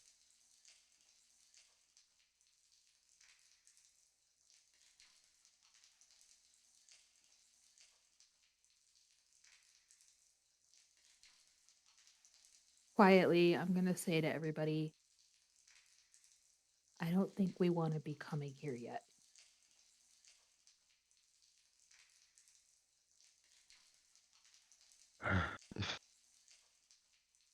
If we had to guess, this leads to the lair, right? Judging by the increasing amounts of acid, I would say probably. Real quick, Michael, could I try to like sort of estimate where we are, if like we are under the lake, judging by the tunnels and the travel we took? You can make a flat wisdom check. Try doing a survival. If you're proficient with cartographer tools like maps and distances, you can try to do that as well. Can I assist with that? You can. Because, I would say combined with you both passively, you would know that you're underneath a body of water. I don't think Yeah. that I need a check at this point. You know you're Mhm. headed in the east direction based on where you're at, and you understand that east of Thixia is Cripple Lake. Mhm. Yeah, I wanted to more or less figure out how deep under the lake we were, like how far we traveled, if there was a way. You've gone I would say a couple hours at this point, and based on distance of how quickly you've moved, you have made a good amount of miles in those hours. You know, you've had a good pace. I can probably put you at around, I would say, maybe 5 to 6 miles of walking that you've done. With how quickly you all move and do things, but depth, that's another issue entirely. You don't really know. It was very steep at first, and you can keep track of that. You maybe put yourself at 100 to 120 feet down. This continues. Now it's gradual. It's very slight, and it's not anything that you could really keep track of unless you made a long distance of stretch. Kept track each time, right? Yeah. I've gone through this. And then that becomes redundant at that point. You just know that you're going down. So Yeah, well, we know we're under the lake, so most likely this tunnel probably lead us to Grugash. Is there any point not going there now? I mean, we're about as prepared as we're gonna get, and originally we were thinking of going through the forts, but this way we don't need to fight anyone, and Well, the Morsatra, they told us about his Grugash's generals or commanders or whatever. We took down Nightwing. There's still two others. If we Mhm. eliminate his forces, he becomes weaker altogether. Fighting him in this acid pit is already going to be difficult enough. well, I mean, how would that make him weaker? I mean, obviously they can help Because him, he but doesn't have anyone helping him. yes, but I doubt they can And also, get to his if lair we help quickly. the Ivrai, maybe they will help us. I mean, we're going to be helping them anyways by dealing with the dragon. I'm just saying, the plan of attacking the forts is somewhat dangerous. He might even intervene while we're attacking, so we might have to fight his minions and Grugash at the same time. This way we can skip straight to Grugash, and I mean, it seems like the minions or like pawns have paths to him, but if they're anywhere near as long as this, the fight will probably be over by the time they get there. I mean, with either us dead or him. But we don't know Lady, what is it, Thurlia? We don't know her abilities, so we don't know what she's capable of. She can easily teleport to a location. We don't know that. So having her around or having Soren as this commander is not good for us at all. Eliminating these threats will be our best bet. He is Grugash, I don't know, is scared or weak at this point. We should take advantage of that, not attack him. He's gonna be desperate. You don't attack a caged animal like that.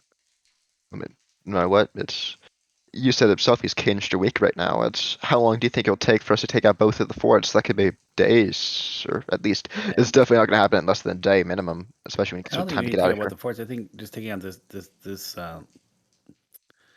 sorry, this bitch will help us.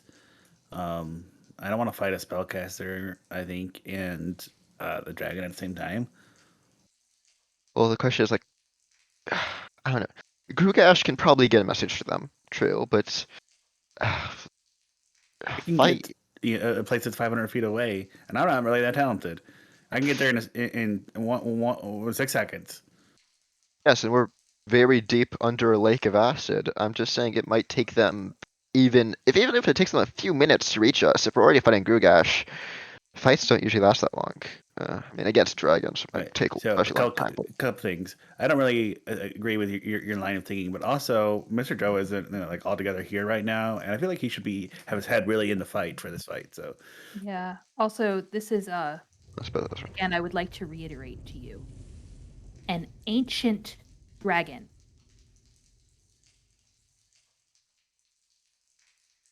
It's not going to That change. that just saying that should mean something to you. Oh, it means something. I'm just saying it's not going to get younger as we No, it's kill its not. opponents. But killing off its cronies one by one, piece by piece, that could do something to his mental state. Just That think could help about us. Now, to that end, do we think this is the only tunnel under the lake? I Oh, don't. there are probably others.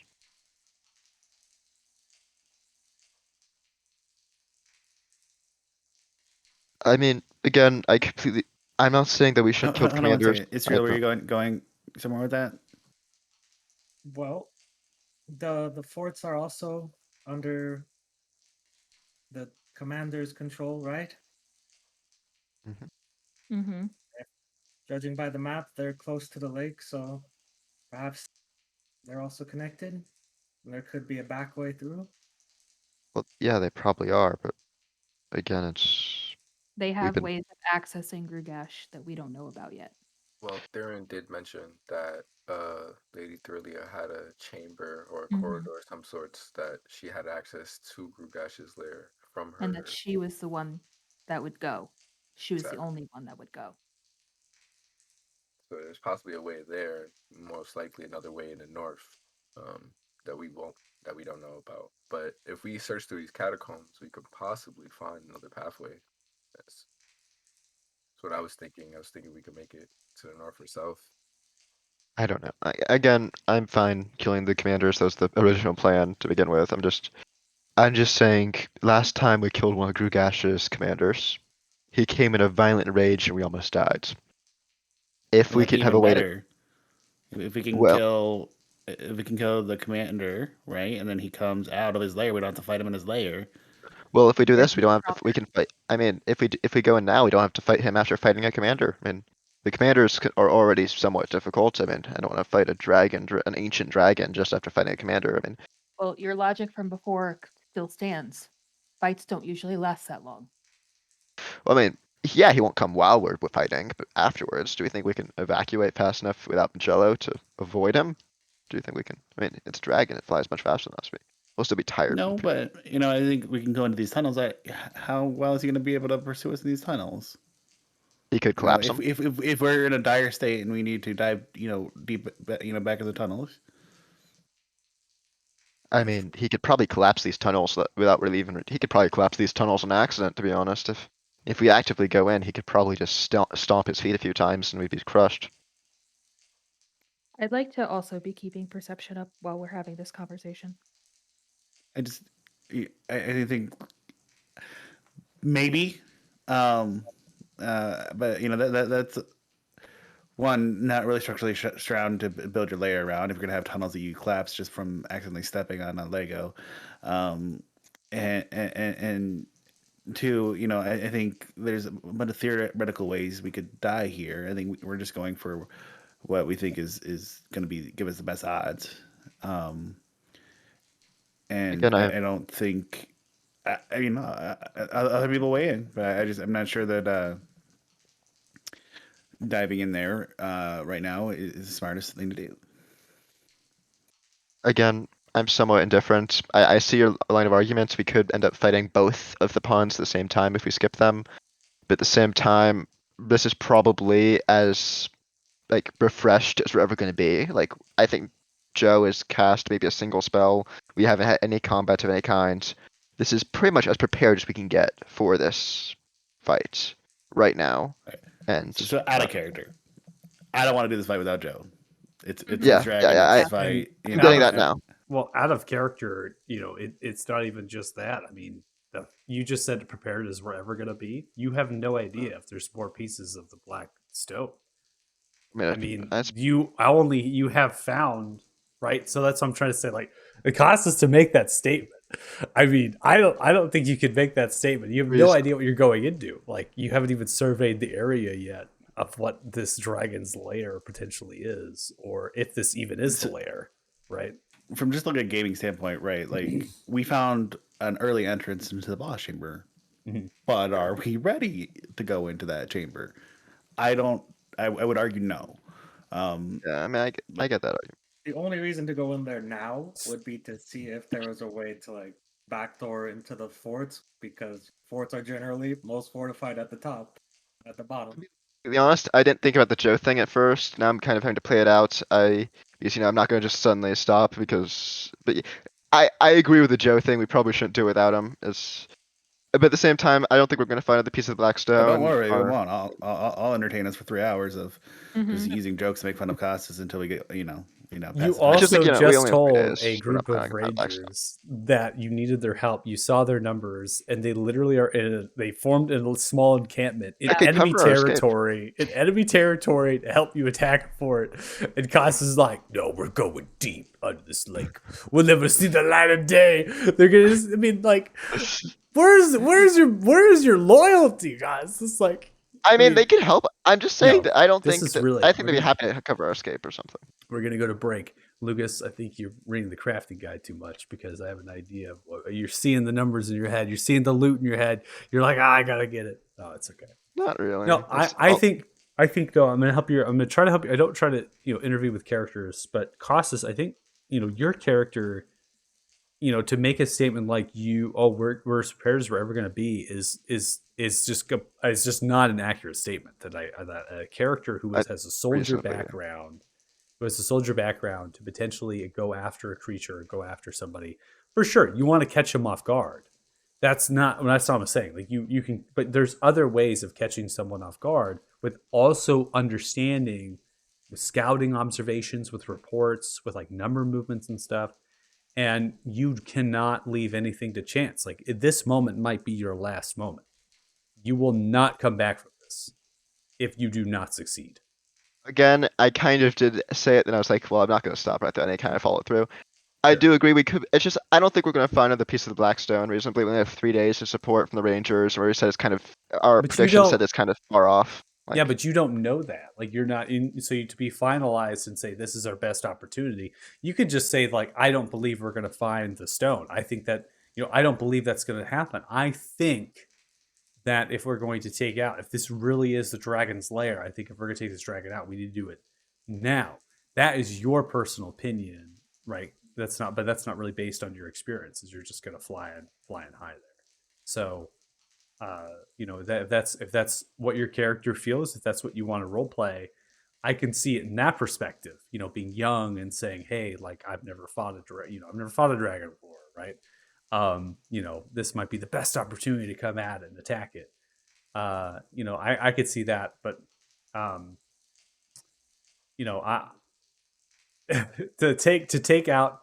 to have the party tell you about what happened previously with the other one, the other dragon, and still having some protection upon it, and then going into this with an even bigger dragon that's even more powerful to have potentially have protection on it as well. That is, we killed that thing when it had resistant to damage. Yeah, it resisted all damage. We killed it, and we did something, I don't know, 400 or 500 points of damage. Half, Yeah, I don't want to be in that fight again. Yeah. Again, it seems. And we had help. We had a And they giant. had help. That's the You thing. had a I'm trying to play this as like giant. I'm trying to play this as kind of again. I'm not really like awfully Sure. for going in and killing it. I'm just saying Sure. like this statement of like we should go back. Just like we should at least Mm. consider the possibility that we might be able to catch it off guard. We might be able to avoid killing the pawns Well, if we go in now. I'm That's saying kind though of, that Cautious, you should put this perspective more about Yeah. like we should scout it out. Like let's go ahead and just let's keep going down here and just see if this really is, and let's Yeah. see if we can see what this is. That's maybe your perspective would be a good one. But then the I'm rest of- getting the DM. You're gonna die if you do this vibes. Okay, No, I'm not telling you you're gonna die or not. I'm just trying to help you with roleplay of your character because you had so many faces in the last session that we played. You had the whole thing about I'm a paladin, and then these other things. So I'm really trying to help you with roleplaying your character at this moment. And I could see that there are good things. I could see that you are pulling that out, and I want to help encourage that. I want to push your role play where you're going with, which is not stopping you from going down here and doing this, more or less approaching it differently to the party and how Costas might look at that. So that's all I'm trying to do. I'm trying to help you out. I'm done though. That's it. That's all the advice you're giving. Okay, so we are going to go to break because it's a good time for it before we make potentially some decisions if we press forward or if we go back. And then if we go back, where do we go from there? Do we just round out with the Rangers and then do Lady Trillia, right? So we're going to take a 10-minute break here so we can get our thoughts collected.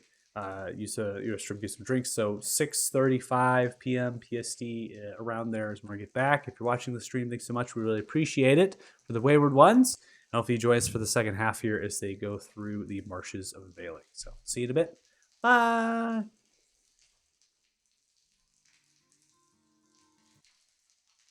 All right, we are turned over and muted.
All right, welcome back. Thank you for rejoining us after we went through a, honestly, 10 more minutes additional on our break time to answer questions for Lucas's crafting.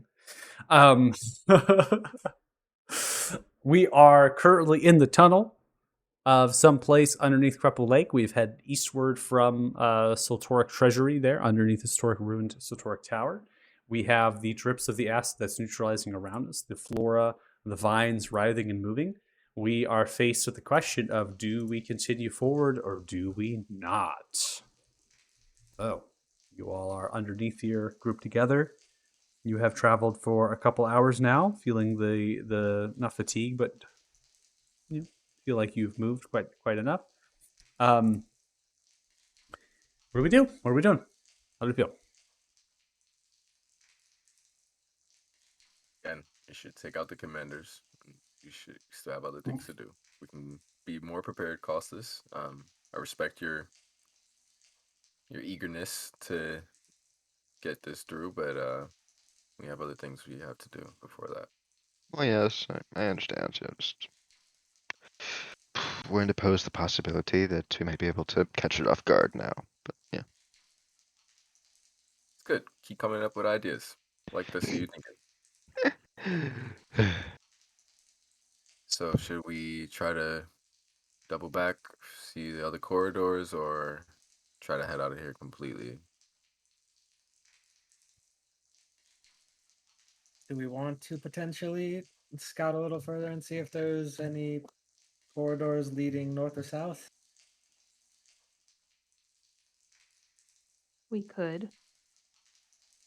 Again, I highly suggest the further we get down here, the more carefully we do this. Because I don't want to get his attention before I want his attention. Yeah, there was still that that northeastern cavern. We could probably check. Maybe that'll lead us to the north south or one of the other settlements. I think traveling further down is only going to lead us to his lair, honestly. It seems like a good idea, Mr. Othello, if we go check those other, because this clearly leads to his place. I mean, you can practically see the sign.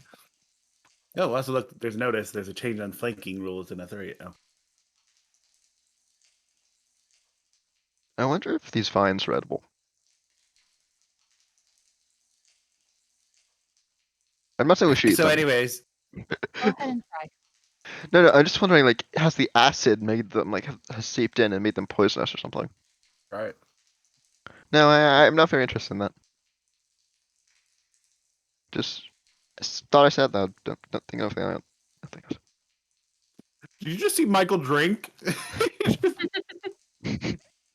What? Was there some weird way about it? What happens? Like how a parent drinks. Very, very, very well said. Oh. I brought him to the end of the line with crafting. Yes. Yeah, I think we should start heading back up if we're not gonna move. All right, let's go. Okay. The other corridor. Yeah, let's head back to the northeastern corridor. Okay. So you go back tracking to the central chamber, right? Leaving the rampart. You are away from the moistness of the air and the heat and the vines and the floor around you.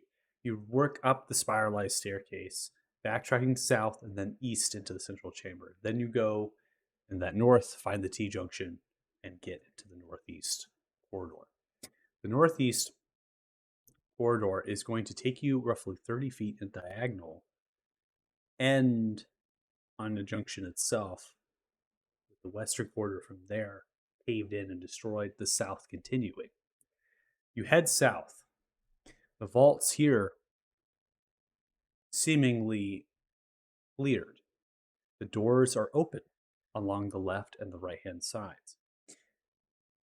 Based on your passive perceptions there, as well as Istriel and a couple other characters here, you all, by the way, high investigations on besides costs. Not singling you out. I'm just saying. But this they've been clear for a very long time. Based on information that was given throughout this entirety of the sequence, this act, is that this is the epicenter of where the undead kind of had emerged, right? This is the epicenter of the congruence. And there could have been people down here, there could have been people kind of functioning inside of their vaults, or maybe individuals had gotten in here during the stuff and they felt like they needed to get the things out of here in order for them, these are their prized possessions, they're things, they need to get them out. They might have just ran down here, tried to get them out, and then run away. So a lot of what's in there to tell you that they've been already tampered with or that the concepts have been removed is that there's accumulations of like cobwebs, dust, the vegetation, the flora has intruded into them from the corridor rather than the actual square shape of the metal, right? That kind of lines the walls. That is intact. And the floor has kind of pulled itself in to the vaults. You head south for a great distance, over 100 feet or so. And then eventually you come to a staircase that is beautifully and neatly made. As it does, it is offshoot on the eastern side, so it's going to fit off the corridor, adjacent to it, and it's going to round down to a brief landing and come back upon itself and continue squared off, right? So a very similar staircase that we're all used to as it continues to round down and go further down into the dungeon.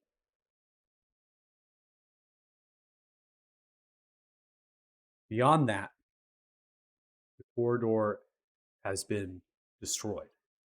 So it's funneling itself into another junction, and there's been a few corridors on the west here that are trying to bring forth into other areas. They have been destroyed. And you know that because of how much debris has come downwards there and the difference on the brickstone and the metal reinforcements. And so every so often you see like the rubble kind of cascading down. You may even just step over it. And then continuing south would be met with just a wall of stone as it moves. And that's about 20 to 25 feet south of the particular staircase that is sit adjacent.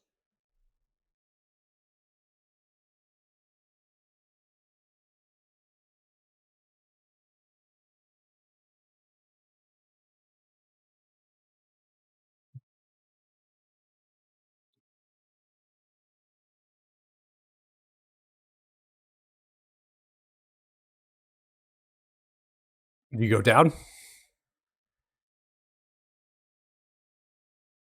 I mean, Uh, it can't all go to the same place, right? Quite surely so not. let's No. see. I will very quietly go down the stairs. Okay. So you go down the stairs. And as you do so, you are going down roughly 35 to 40 feet. In fact, quite far down. Eventually, as you reach the base of that staircase into a small chamber, inside of here you can see that there are wooden tables and chairs, as well as shelving units built from metal and wood. They themselves are somewhat sustained. There's as much destruction down here. You're very much below the earth at this point. The tables are kind of moved and shifted. The contents of the shelves have been cleared out. As you're staring and looking at some of the loose pages, as well as perhaps covers of these leather and kind of silk bound and stitched books of a variety, and scrolls that have been tied and pieces have been ripped, it becomes apparent that this was a small library in here. The shelvings arrange in a 30 by 40 rectangular chamber with a semi-arched space that leads from the staircase to here, and another one on the opposing side, on the western side of this chamber, that goes into a corridor with a roughly 9-foot ceiling height, semi-arched over top, and continues with these metal sconces in kind of a shell-like pattern that have permanent green crystals giving off light in the space. There's a pillar at the center point of this room. It is not the same one as kind of spiraling through the treasury. This one, going through the treasury in that squared off blue kind of veined white granite pillar. This one is made of metal, a different sort of octagon-like shape as it spiralized too as it's coming through. And it's very small. It's not very large. It's just kind of bracing this room so the roof may potentially just come through. Roof is flat, stone. Floor is flat, stone. Has a little bit of tiling now. Perhaps they've moved some bits of stone from the bedrock to make it a little more elegant in this space. As you pick up the pieces of paperwork, looking at the books and things, it becomes beyond just a library. This was a place of study for those relevant to the arcane. They're a collection of books that pertain with spell scrolls or those of history relevant to Arcana. They all have some relevance to the Feywild, but this is just picking up bits of scraps. This isn't really getting anything that's tangible. Nothing in here is. It's been cleared out. You notice that the boot prints and the cobwebs and the dust have been long ago. This is just undisturbed for hundreds and hundreds of years. Food bits on the table, perished, still there. Molded bread, molded cheese, plates and forks, tankards filled with that staunched and skunked ale. Really interests you is the corridor that continues heading west, essentially going directly underneath where Sotoric Tower was. Corridor continues. Then there is a large 10-foot wide, roughly 9-foot tall, semi-arched metallic vault door.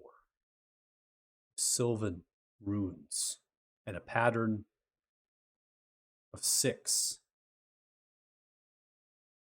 One on top, one on the bottom, 2 on each side. 7th one, it's on top, does not fall towards the pattern. One building off the other, right? The 7th one is different. It's unique. It stands out.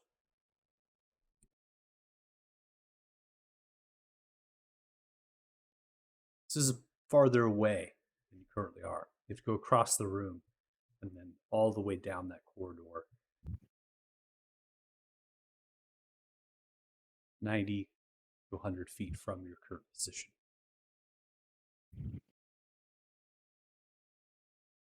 There are no other corridors that lead out of this room, north or south. And there are no other spaces that lead from the corridor heading west of other T-junctions and intersections.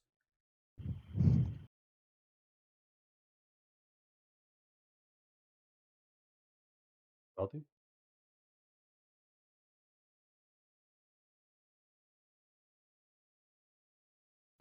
Are the runes more magical in nature, or are they more descriptive, like language? You roll Arcana.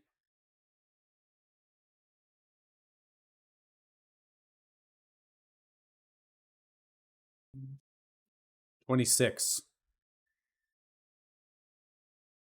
They are runes of names.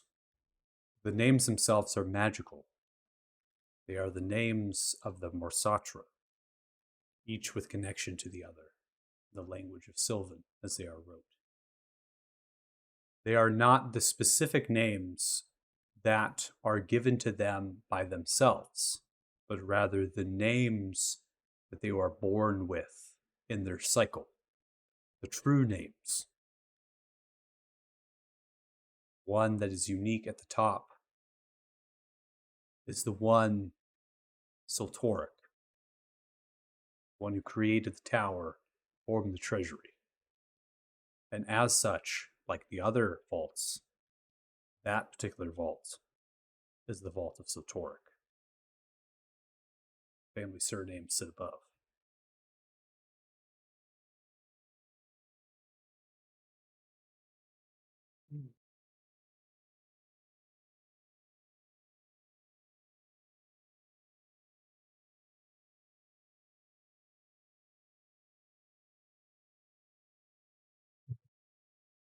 Other than the runes, it looks generally the same as the other vaults.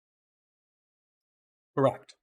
It's not the same shape of a door. but you'd imagine it has a similar principle of opening. But you're pretty far away, right? We have yet to actually walk up to Right. that point. We have about 90 feet or so to get there. The lighting Yeah. is helping you get this information. You said that this library has been undisturbed for hundreds of years. Correct. Potentially when Kaliba and her forces attacked Siltoric Tower to take over, like that long. Perhaps. You make an investigation check if you wish to pinpoint a particular date. For A 20. This is filling into that time frame of over 700 years, which coincides with what Paxina had stated.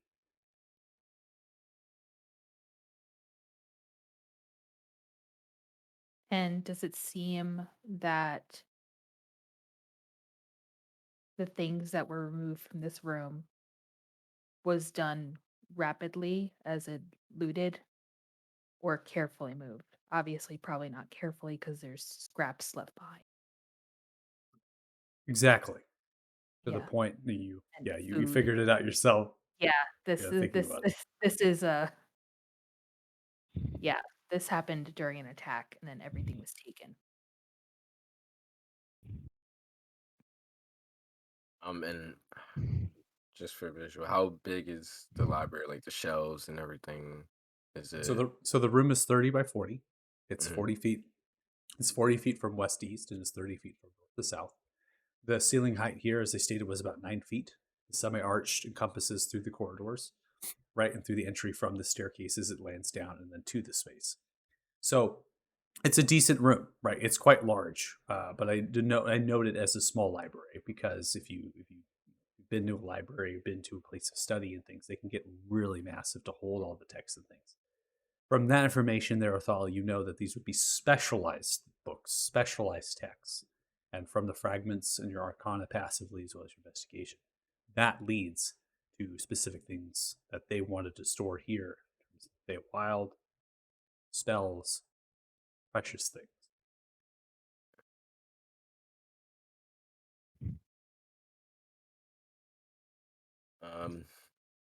I can't read that door. Since Sylvan. Well, it's actually named after the big tower. That's not Yeah. a big tower anymore.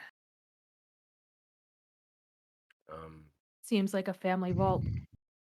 Well, Sutoric. This whole thing was made to house artifacts for the congruence and the bridges. They were in charge of watching over these and protecting them. So if the books out here were important, whatever is behind that vault is way more important.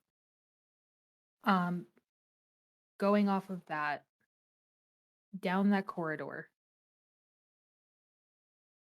does it look as if perhaps someone has tried to get down there again, based on the fact I know this happened like 700 years ago? Someone has tried to get down there to open it and failed. Is there is there bodies? Is there markings that look like traps went off to protect it? You can try rolling perception.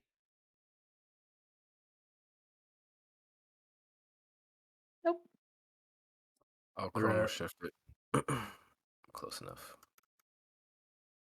Thea squids and stares. It goes again. It goes again. I don't Better. know how that works, scroll shifting, but yeah, that's funny.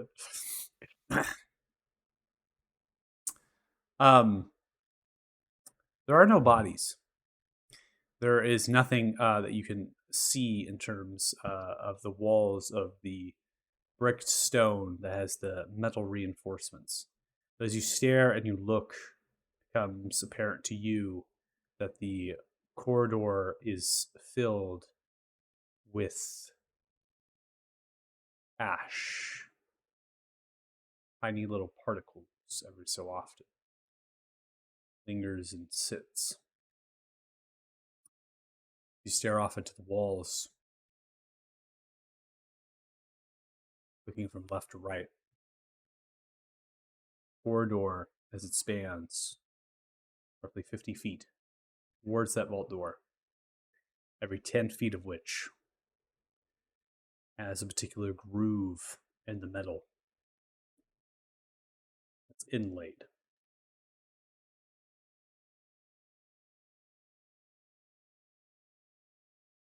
It's nifty.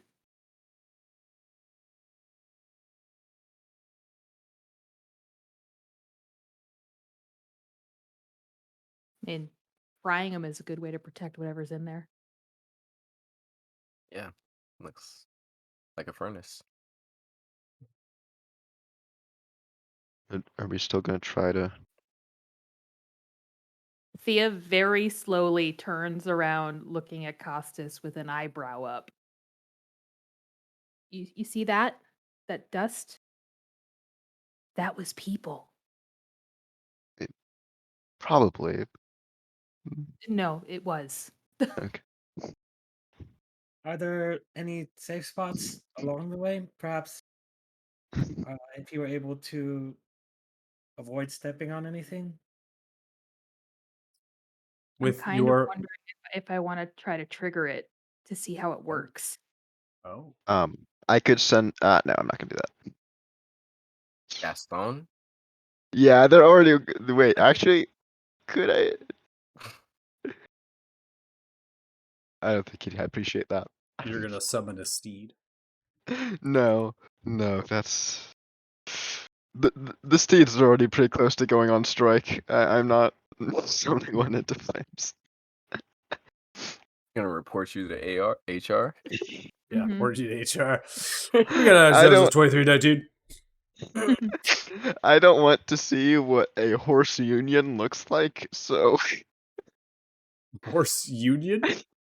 yeah, they're gonna unionize, man. We band together against the DM Mago, killing us for sport. There's the one mastiff that's just barking. If I kept statistics on how many horses died in this game, I would be just you don't. Oh, it would make you cry. It's so I mean, our problems are just boats. I've actually had players ride their horses off of cliffs and then fly from them and allow That's the epic. horses just to fall. So So it's pretty hard to get Spend- the unionized. yeah, it's hard to unionize them. They're all dying. Right. Okay. I'd like to. No, I'm not gonna do that. Felix just thought of a side hustle. Could be a Yeah. lawyer for all these fey creatures. Yeah. Based on, I guess, that perception, can I tell basically where the slits are? Does it look like the fire was localized to just shoot like straight across the hallway? Or did it expand like sideways from it to take up more space? Based on your perception with the 29, it's exceptional. You know that the ash is scattered equally throughout the corridor, giving light Yes, of that course. perhaps one triggers the others, and that might Yes. have a cumulative effect. Do you know what the trigger is? Not yet. I'm Um, trying to determine whether or not I want to set it off so I can see if it happens in a succession or if it happens instantaneously. if we know where the edge is, maybe we could like throw a rock or something to see if it's motion triggered. A rock If it- might not be heavy enough to trigger something if it's pressure related. Also could be Um, audible. I have some Some ingots. metal We have literal metal ingots of heavy metal. Those would probably set it off. I could chuck an ingot at it and see what happens. I mean, from a safe distance, of course, maybe know where the ash is. Yeah, it doesn't look like anything outside of that hallway has been damaged by fire, correct? Correct. And in fact, the metal that is reinforced into the brick stone and the brick stone itself does not look like it has taken any fire.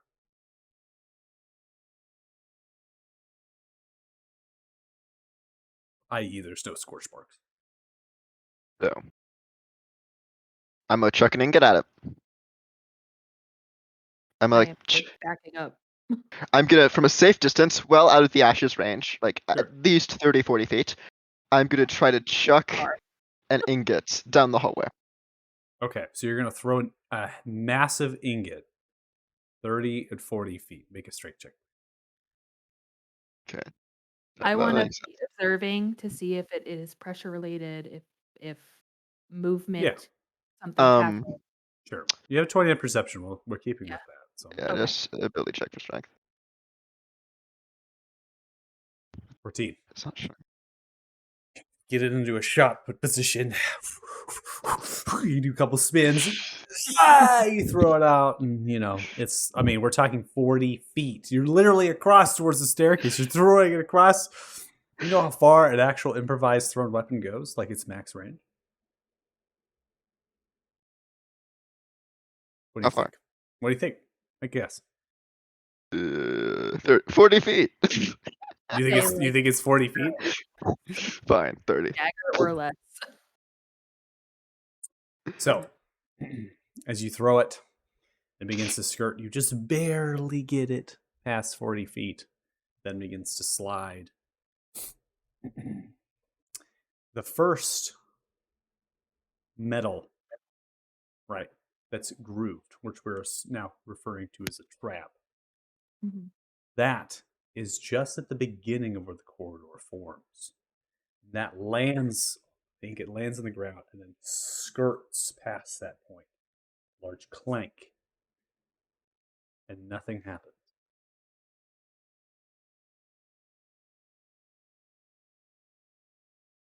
The 90-foot hallway. It's I'm not a betting it's 90-foot hallway. So It's not? the room you're currently in is 40 feet and the corridor is 50 feet. Right? So Okay. 90 feet total towards the vault door on the end. You have a trap every 10 feet, which starts at the beginning of the 50. So you can imagine that it would be 4 traps. Mhm. Still, that is a 50-foot hallway. I want to make sure something was roasted for sure. So, Do we still have the Costin, dragon meat? get closer and chuck another one toward the middle. Can I try just using the same one? I don't want to waste too many. You want to reach your hand in there? Grappling hook? You're going to throw a grappling hook in to latch onto the ingot because you don't want to use another one. And then pull it back and then try again. Can you go ahead and roll a d20 for me? That's fair.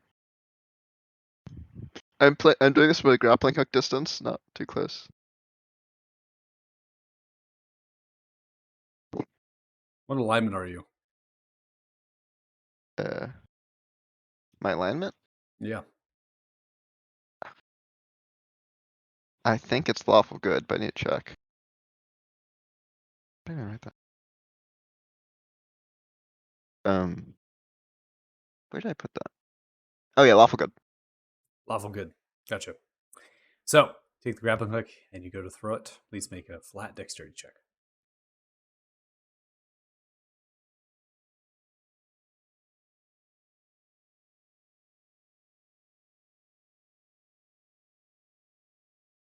At 20.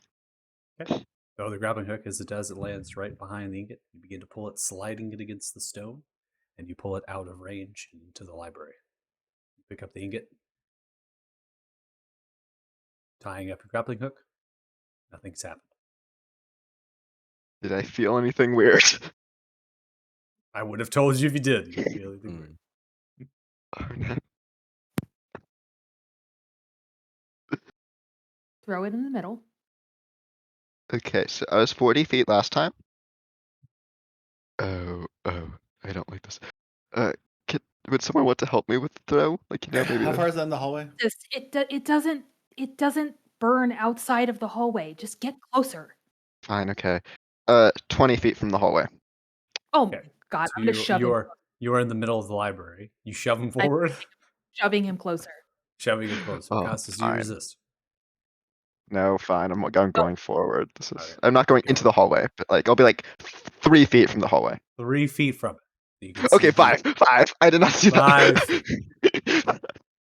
You can see the He's so grooves at this point that are inlaid right there, 5 feet from you as the semi-arch corridor is starting, and you don't see any sort of spouts or wells or any sort of dispensing nozzles that would indicate fire to emerge. Flat, it's just a ring that's ingrooved in, and it's very interestingly of a bluish material. I try to figure out the material is, and I'm closer without like touching it. I just visual examination. I don't know what you would roll for that, but you could attempt to do whatever you feel necessary and just tell me what it is you're attempting to do. David's laughing. I don't know. I don't know how to help you with that one. You can roll your Smith's tools, but is this a metal? You can Yes, try rolling Smith's tools, Arcana. Smith's Is tools, this like a Smith's tools. magical thing? Like, Smith's I tools, don't. Smith's tools. Yeah. Just being like, I want to roll to see what it is. I mean, I'm kind of like, wait, what's your character pulling off of here? Natural one.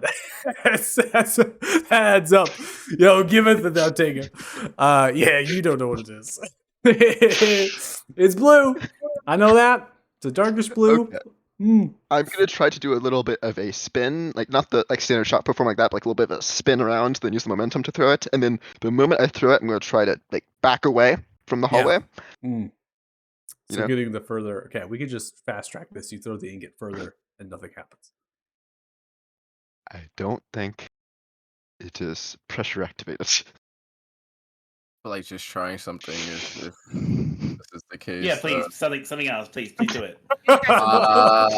I'm gonna do wanna- something reckless. I'm gonna start just walking into the hallway, and I'm gonna prepare cast Misty Step, and I'm gonna wait for something to happen. So I'm There we gonna go. run through the hallway. It's only 50 feet, so I'm gonna get around 30 feet and Yeah. try to trigger something. Right. So get Mhm. enough distance so you can port back to Mhm. the Yeah. space. Okay. Exactly. So as you begin to run in, you pass in the first one. As it does, you see the actual blue ring that's there in that semi-arch space begins to like glow a little bit, and then you continue to the second one, continue to the third one, and then the first one strikes downwards in a field of lightning. Then that begins to entrace, conducting to the next one, conducting to the next one, and then you port back into the library. They continue to sizzle for a brief moment, vaporizing the space. You can smell that kind of ionic, right? Ozone type smell, and you are safe back in the library. Is my ingot okay? Okay, so organic material, proximity, it senses that. What's at the end of this hall? Yeah, is it an open space or is it just like the flat door? It is the flat door, right? Mm. You went down the staircase, then you went through a small semi-arched little tiny space, got into the library, which is 40 by 30 as I described. And then on the west side of the chamber, which is the only way out beyond the staircase at your backsides, is that 50-foot corridor and a massive vault door. How thick were the?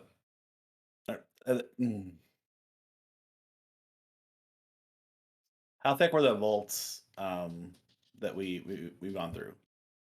The vault doors that you went through were about 3 inches in their width, or like I should say. In comparison to this door that's in front of us, would I be able to estimate how thick that is?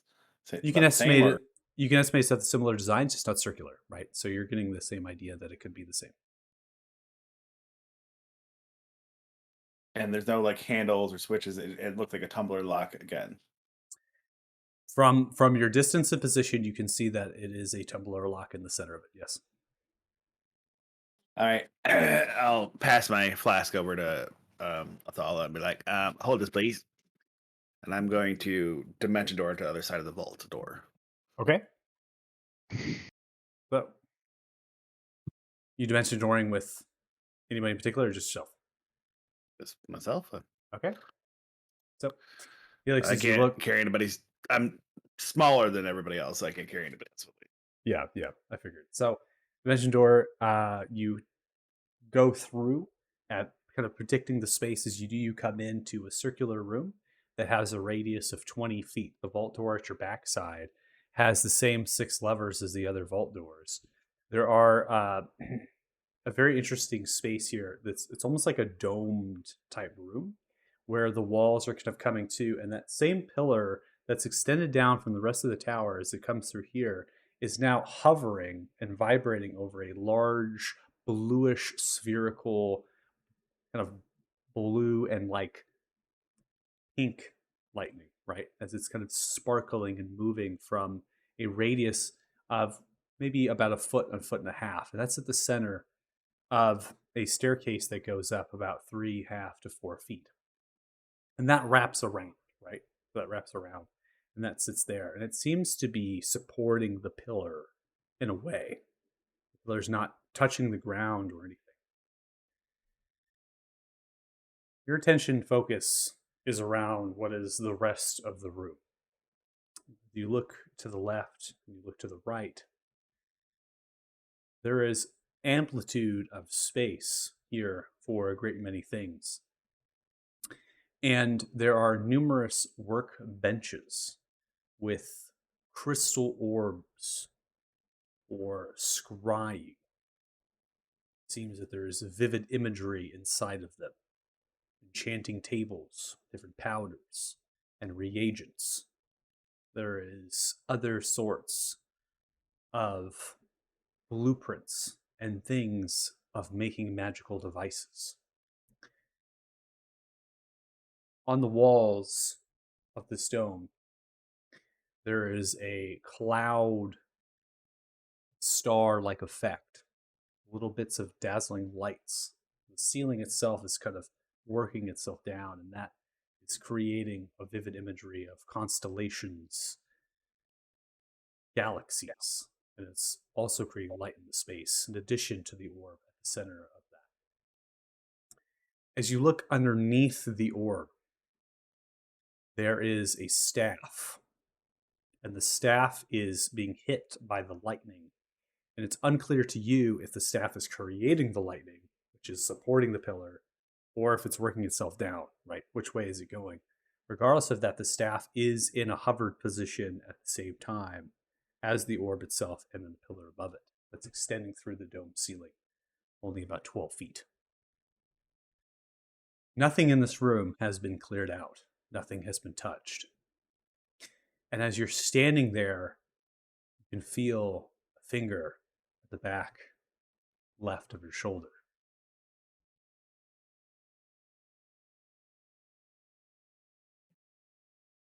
Well, it's either going to be a really good or really bad time.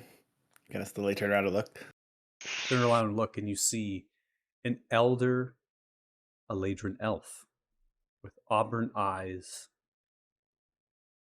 and reddish to blonde hair that flows long, braided into 3 and then into 1, the mid back.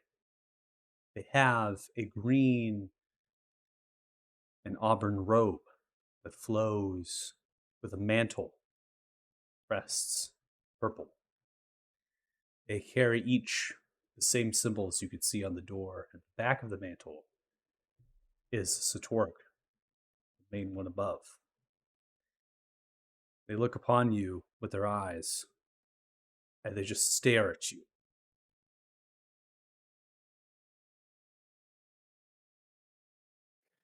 Gonna give like a slight bow. Hi, how you doing?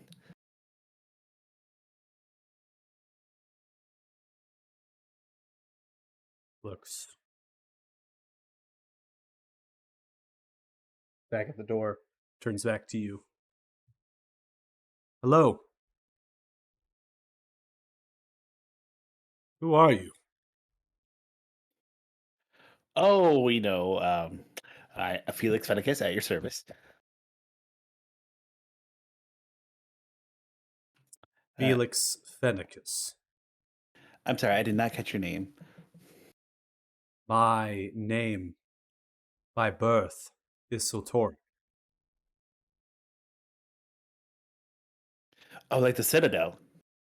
Yes, it's what is named after me, and my tower. Is that what we're in right now?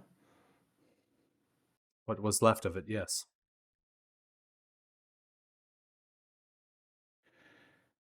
Oh. Are you Morsastra? Morsatra? I am one of the Morsatra. Yes. I was born first in the cycle. My power is greater than the others. I brought them to the fold. I found them, nourished them, and brought them to life. We are creatures Well, yeah. born of the arcane, a balance to the natural. Well, it's a pleasure to meet you, and I'll show the mark on my hand from the one on the north side. I met some of your contemporaries. You have. They're alive. I've lost connection with them and their towers. At least the ones in Norsatra and Orsastra. And we haven't gone to the other towers yet, but they are alive. They are suffering under this um, Grugash and Orsavis's influence, but they're alive. I'm glad. Listen, do you have control over this like vault back here? And this little, it has like a electronic, or sorry, has like lightning that will like disintegrate things. Do you have an option to shut that down? I have some friends that would love to get to meet you. There are others. Yeah, they're my allies. They're helping me fight. Yes. I don't know. Yeah, so they're trapped outside. There's a lightning thing that would, incinerate them, but they're here to help all of us to rid ourselves of Grugash and Orsavis's control over the marshes here. Yes. I see. Turns back to the door.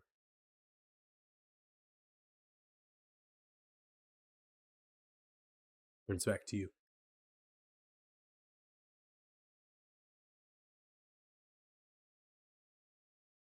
Shakes the head.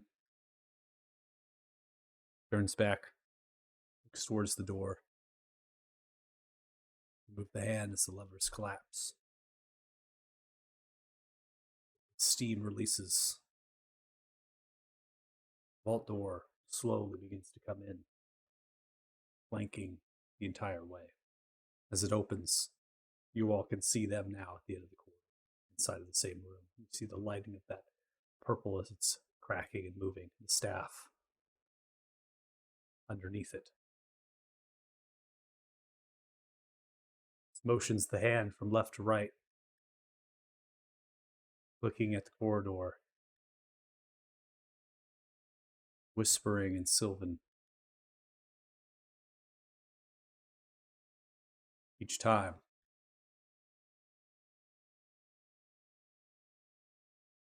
one after the other, spelling,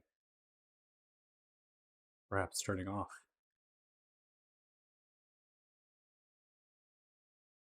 Turns back to you, Felix. It's been a long time since I have seen someone that's not my own.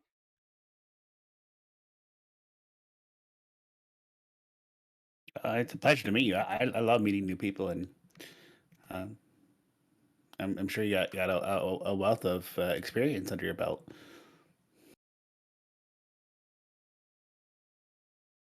I'm just gonna. Hey guys, I think the trap is down. You might want to come in here, Mr. Althala. You're gonna lose your shit.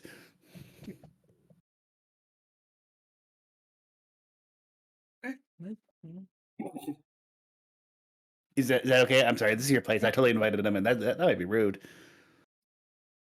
No, it's fine. Everything is fine. You're a nice guy.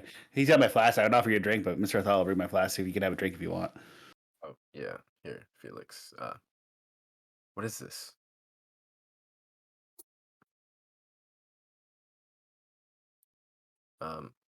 Hi. We're the Wayward ones. Othala. Othala. Thea. Costas. Just chill. Why? What are you doing inside the vault? That guy over there is Joe. I'm Dirty Joe. Dirty Joe Bookwilder. Dirty Joe Buckwilder. At your service. Nice to meet your acquaintance. I feel like that's right up the alley. It's perfect. It is complicated, but also not. I don't have any room for you to sit or to stay. It's to walk over to the stairs that lead up. platform. Yeah, we're gonna follow him. Moving about Felix, what is that? 10, 15 feet. Stops on the staircase, turns.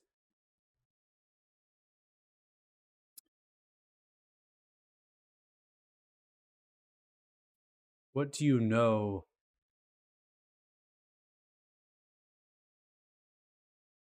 of Eric's?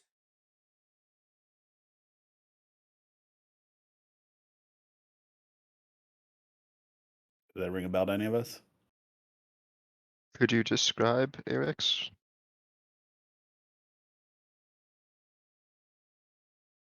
Eric's has been referred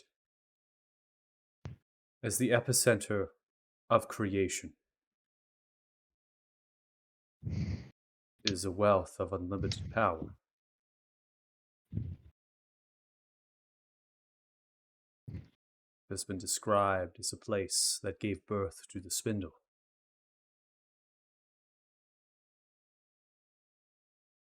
Webs that birthed chaos titans.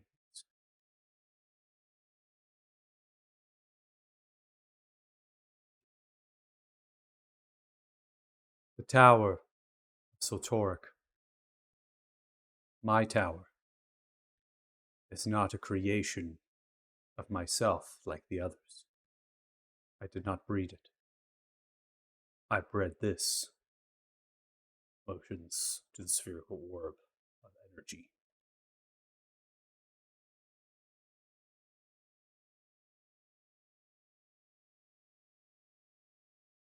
It is not responsible for the bridge, nor the congruence.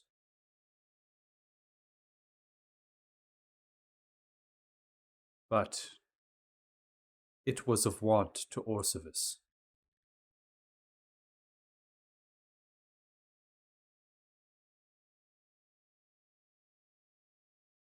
Like Eric's,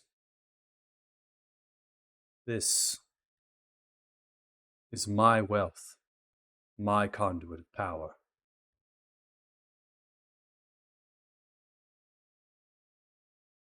And it is quite unlimited.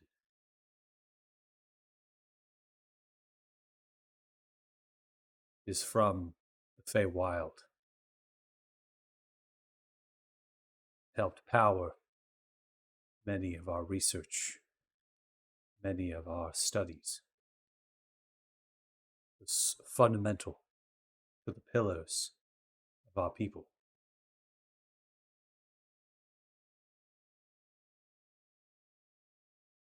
Bring them forth to a modern era.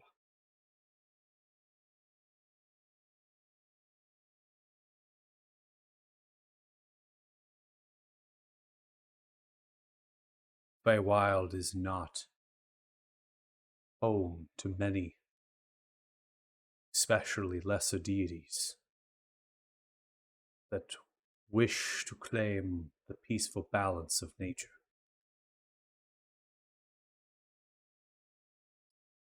See, Mosatra, we are creations of balance. For when the prime material plane was mirrored to contain the wealth of chaos during creation that would at most consume it, mirror planes were a way to contain and spread it about. Creatures such as myself were formed in that wake to balance. The Freljord are such creatures of creation to balance as well. Them more so for the natural. The magic in all creations, inherent to them, stored. We are part of that cycle as well.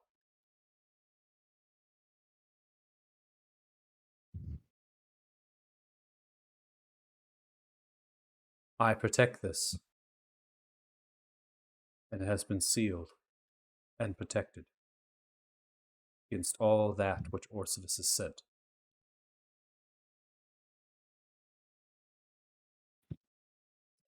Belima.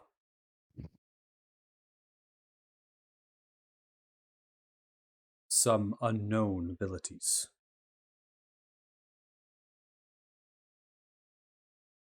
Sent the congruence, what should have been to the Feywild, to the Shadowfell. A task that is beyond even deity's power.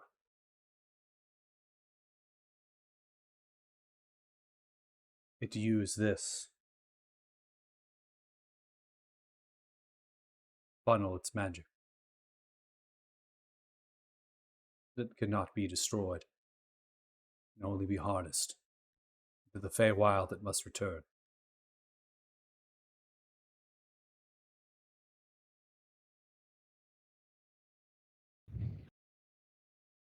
Are you able to return it, or something I stopping cannot. The congruence. It's fragmented. It is not bridged. The towers are corrupted. Codexes are missing. you? We learned as much from at least the tower in Norsatra. I'm sure they're probably all missing. They are. Do you have a way of tracking them down? I can feel them.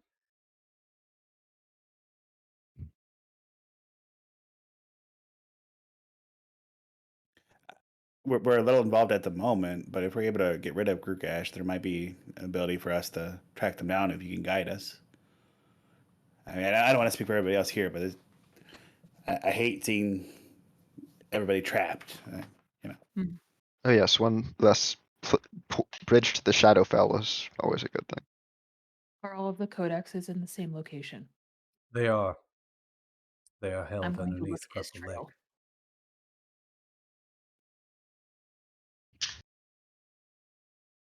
I see Grugash is under probably Orsivis's command, maybe. I don't know. Deity So is far outreached. if we get those, should we bring them back here, or should we bring them back to the towers? Not trust the Morsatra. The towers are corrupted, then they are as well. Assuming that our telepathic bond is up, that Israel has been doing that. Yep. I would just kind of check in with Thea and be like, how do you feel about that statement that he just made?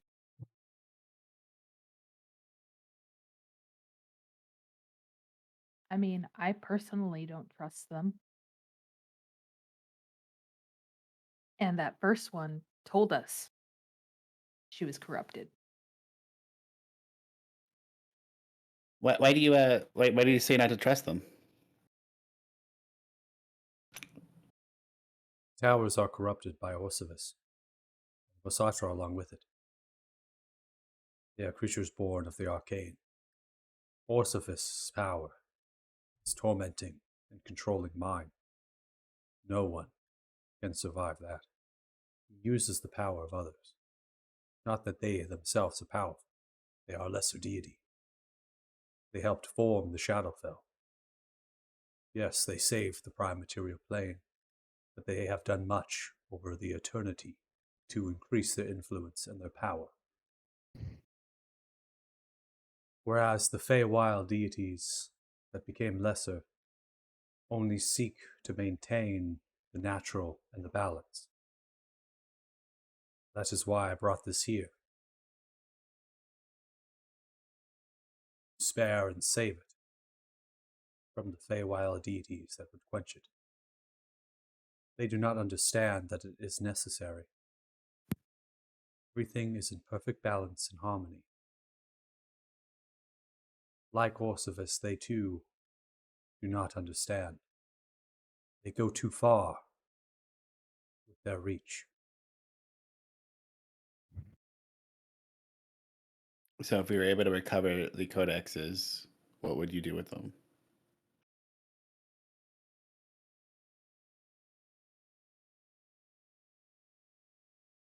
I would see that this be restored back to the Feywild. that I can convince the lesser deities that others would harm it, others would use it. The planes of existence, the medial axis,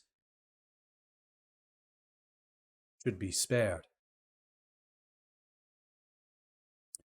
If that is possible, I would use the codexes and put them to the rightful place in the towers after removing the corruption that Orsevis has done. Masatra themselves cannot. They cannot do that. They are built from a tower. They are one. But I am not.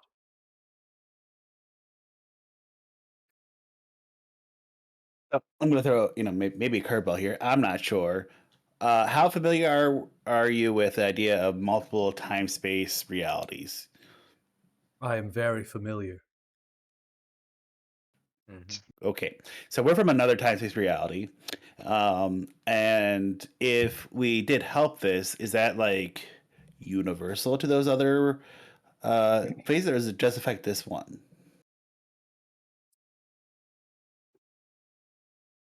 It's a question.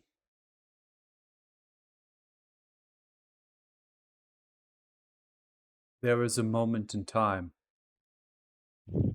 that as Mosatra referred to as the time fraction. Time was linear in space, till a moment that occurred, splintering into multiple fragments of time.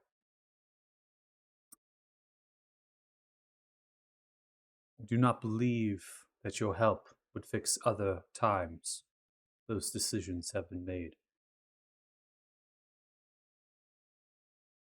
But it might give them some ability of help, some grace, if it will. As the lesser deities of the Feywild and the Shadowfell have been known to work through different timelines. They have done so. I have seen and perceived in them. I have done much research, stretched the infinite possibilities of reality.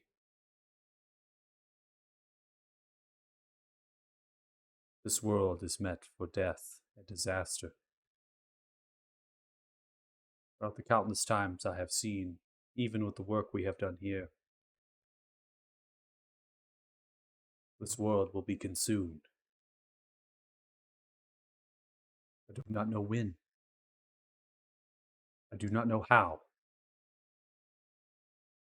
I just know it will happen.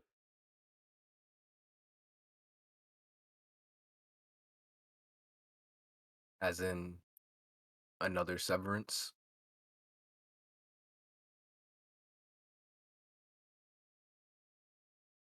Another war between lesser and greater deities.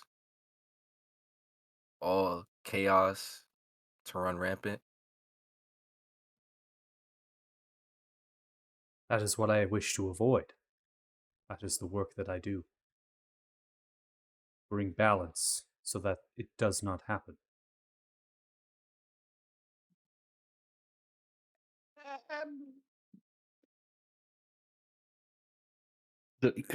Two things.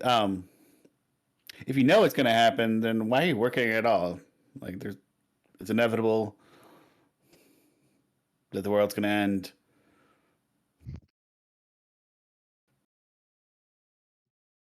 Time is something that can be extended.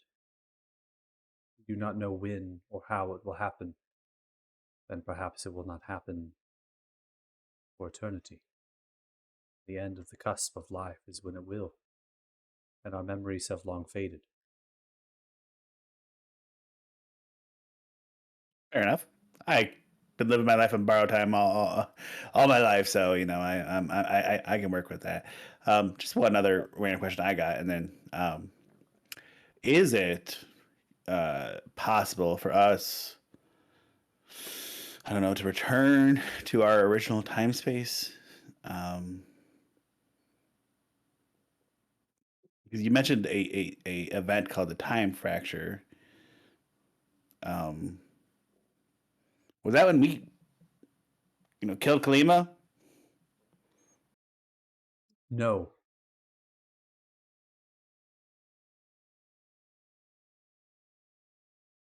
All right, sorry. That's my fault. That was 2 questions, and you said no. Was that no to both of those? No to the second question? The first question?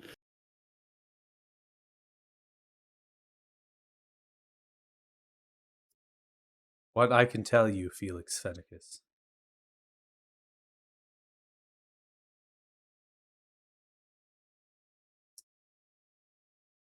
is that I can bring you where you belong.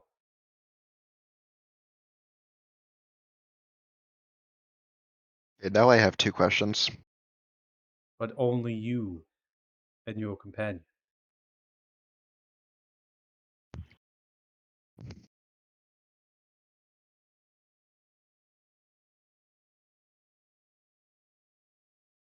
Okay. Sorry. One more thing, Custis. I'm sorry. When you say where we belong, are you talking about back to our original time space? I believe so, yes. I'm gonna think about that while everybody else asks their questions, because that's a mind fuck right there. I'll grab the flashback from Othal and just start taking steps while people ask their questions. Did you say companion or companions? Was that companion singular or plural? Plural. Okay, just wanted to check. Also, is it possible for multiple versions of us to be living in the same timeline? For example, when we got here, did the versions of us that were here just disappear? Or are they still out there gallivanting around with 60 ingots of Masterwork Steel? It all comes back, doesn't it? Full circle with you, Lucas. Full circle. Costas is gonna possible. feel a little poke, and that is the point of a dagger just touching his hand as like a physical reminder that he basically gave me permission to do this. I'm just saying, it's a notable thing they're doing. Like, they're physically carrying around carts of the stuff. Like, they have to be planning something. It is possible for you all to exist in the same timeline without collapse. That is because you should not exist at all. You are anomalies. I did not detect you outside. I did not sense you coming here. You should not exist, but yet you do. Thereby you are products of the time fraction. Something that I do not know of why happened. Shrouded and hidden, such as yourselves. Does that apply to all versions of ourselves, or just these individual versions? So are all Felix Fennicus's and Costas Morning Lights anomalies, or just us? Like I these? cannot say that for certain. I just know you both are in this timeline. Okay, this is my last question of this volley. There might be more later. You may ask all the questions your heart desires. I have been here for hundreds of years in deep Yeah, meditation. Honestly, boss, so it feels like we have been too.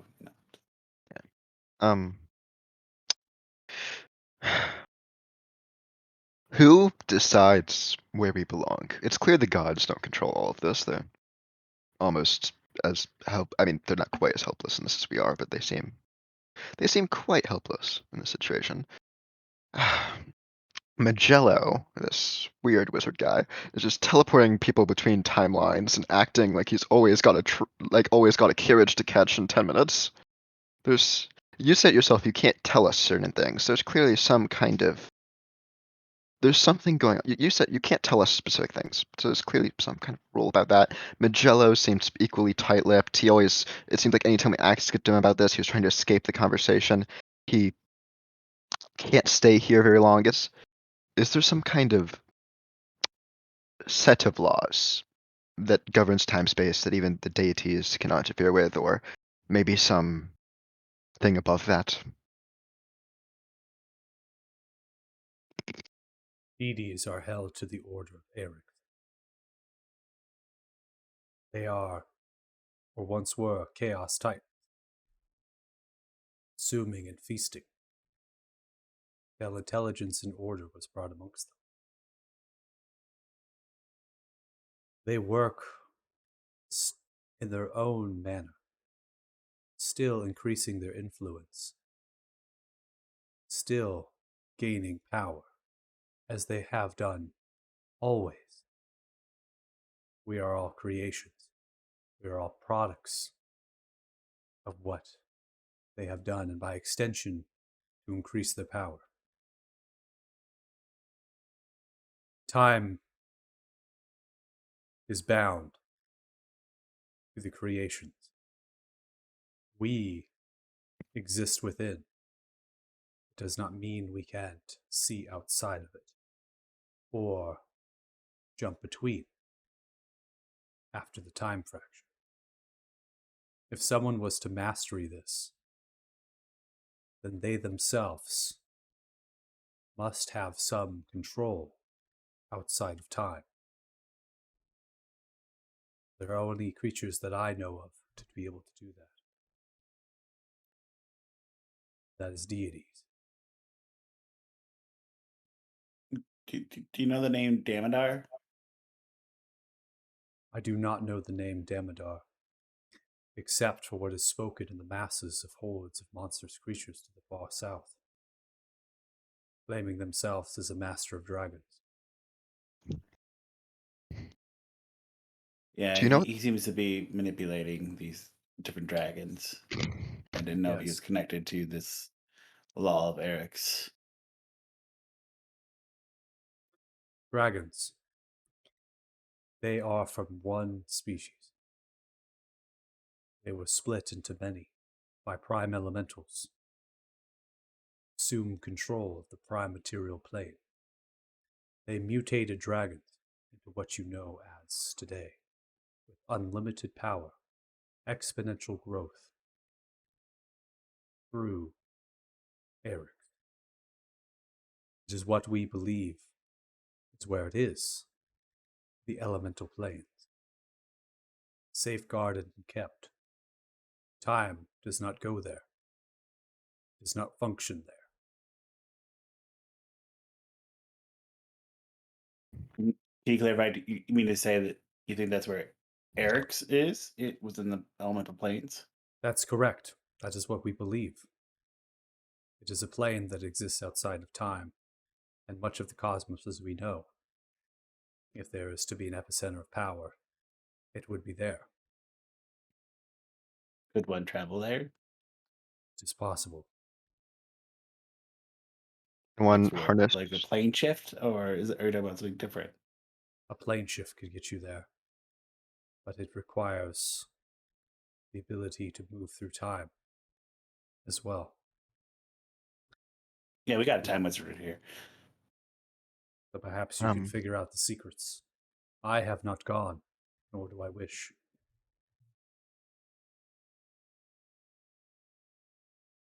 The orb you hold, isn't that an artificial version? In a context, yes. It is simply a wealth of power, of growth. It is a creation of my own, but it is not like what has been proposed. It's been proposed that Eric's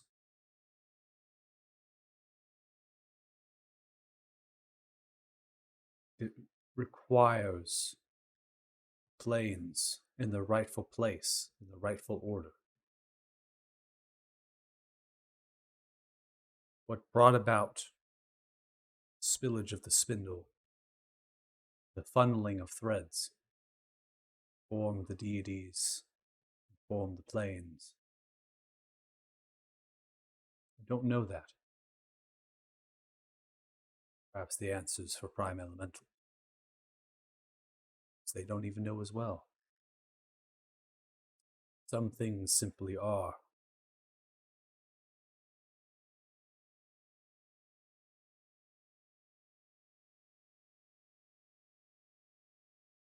Where would one find a prime elemental? They do not exist on this plane. They had left long ago, after they could not control the dragons. Creations were uncontrollable when they grew. They disbanded the plane. They fortified the elemental. Many of the studies ceased there. Connections had ended.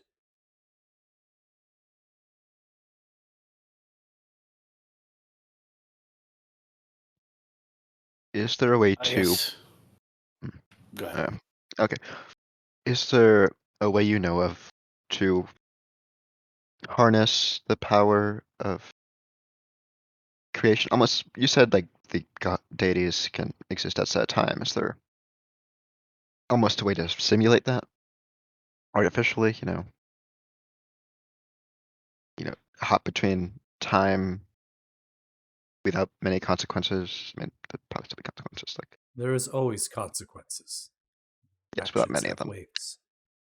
As I stated, I might be able to use, but I have points in the direction of the spherical orb.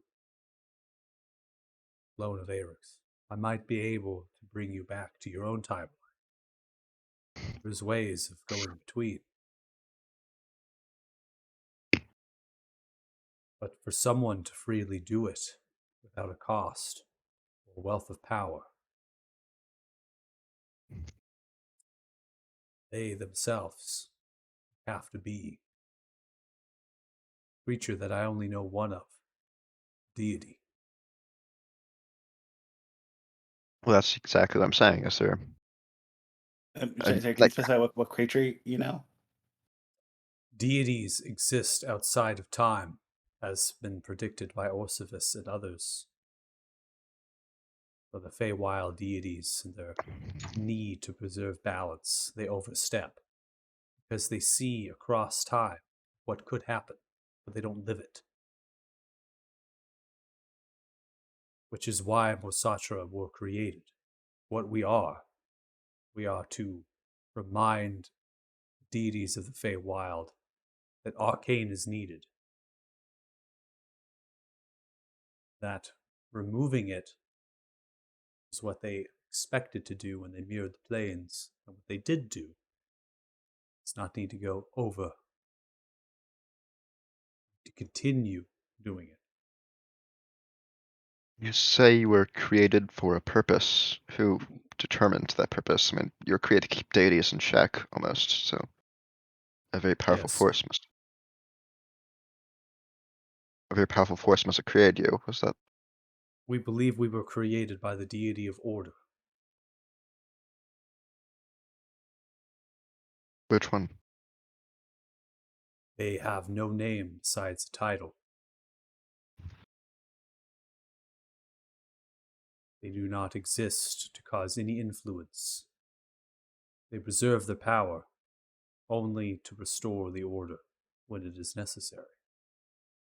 It is speculated. Just believe.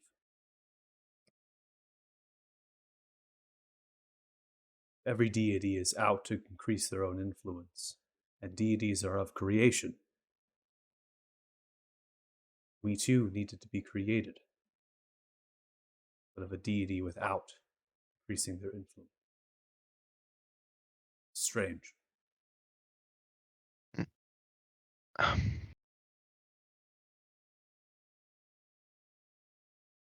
Your artificial power source. Yes, That's my best understanding of it.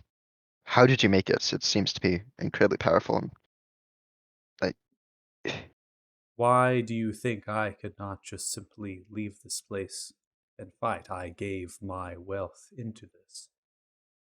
That is me, as much as I am myself.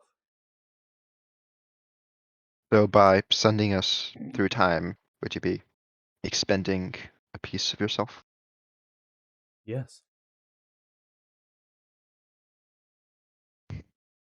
See. Everything has a cost.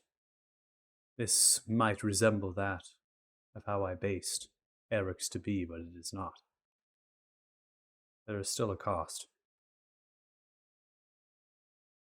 And this Magello we mentioned earlier, do you believe him to be a deity, or is he paying his own cost?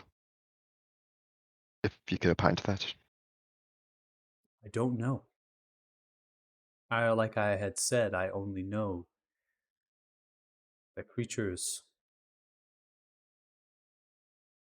this Magello, would function as such. Perhaps there is another creature that is not a deity that does this. I don't know. I have a lot of questions for that old wizard when we see him. I know we could sit here and ask questions of you forever, but I think group we need to have a conversation about what we want to do.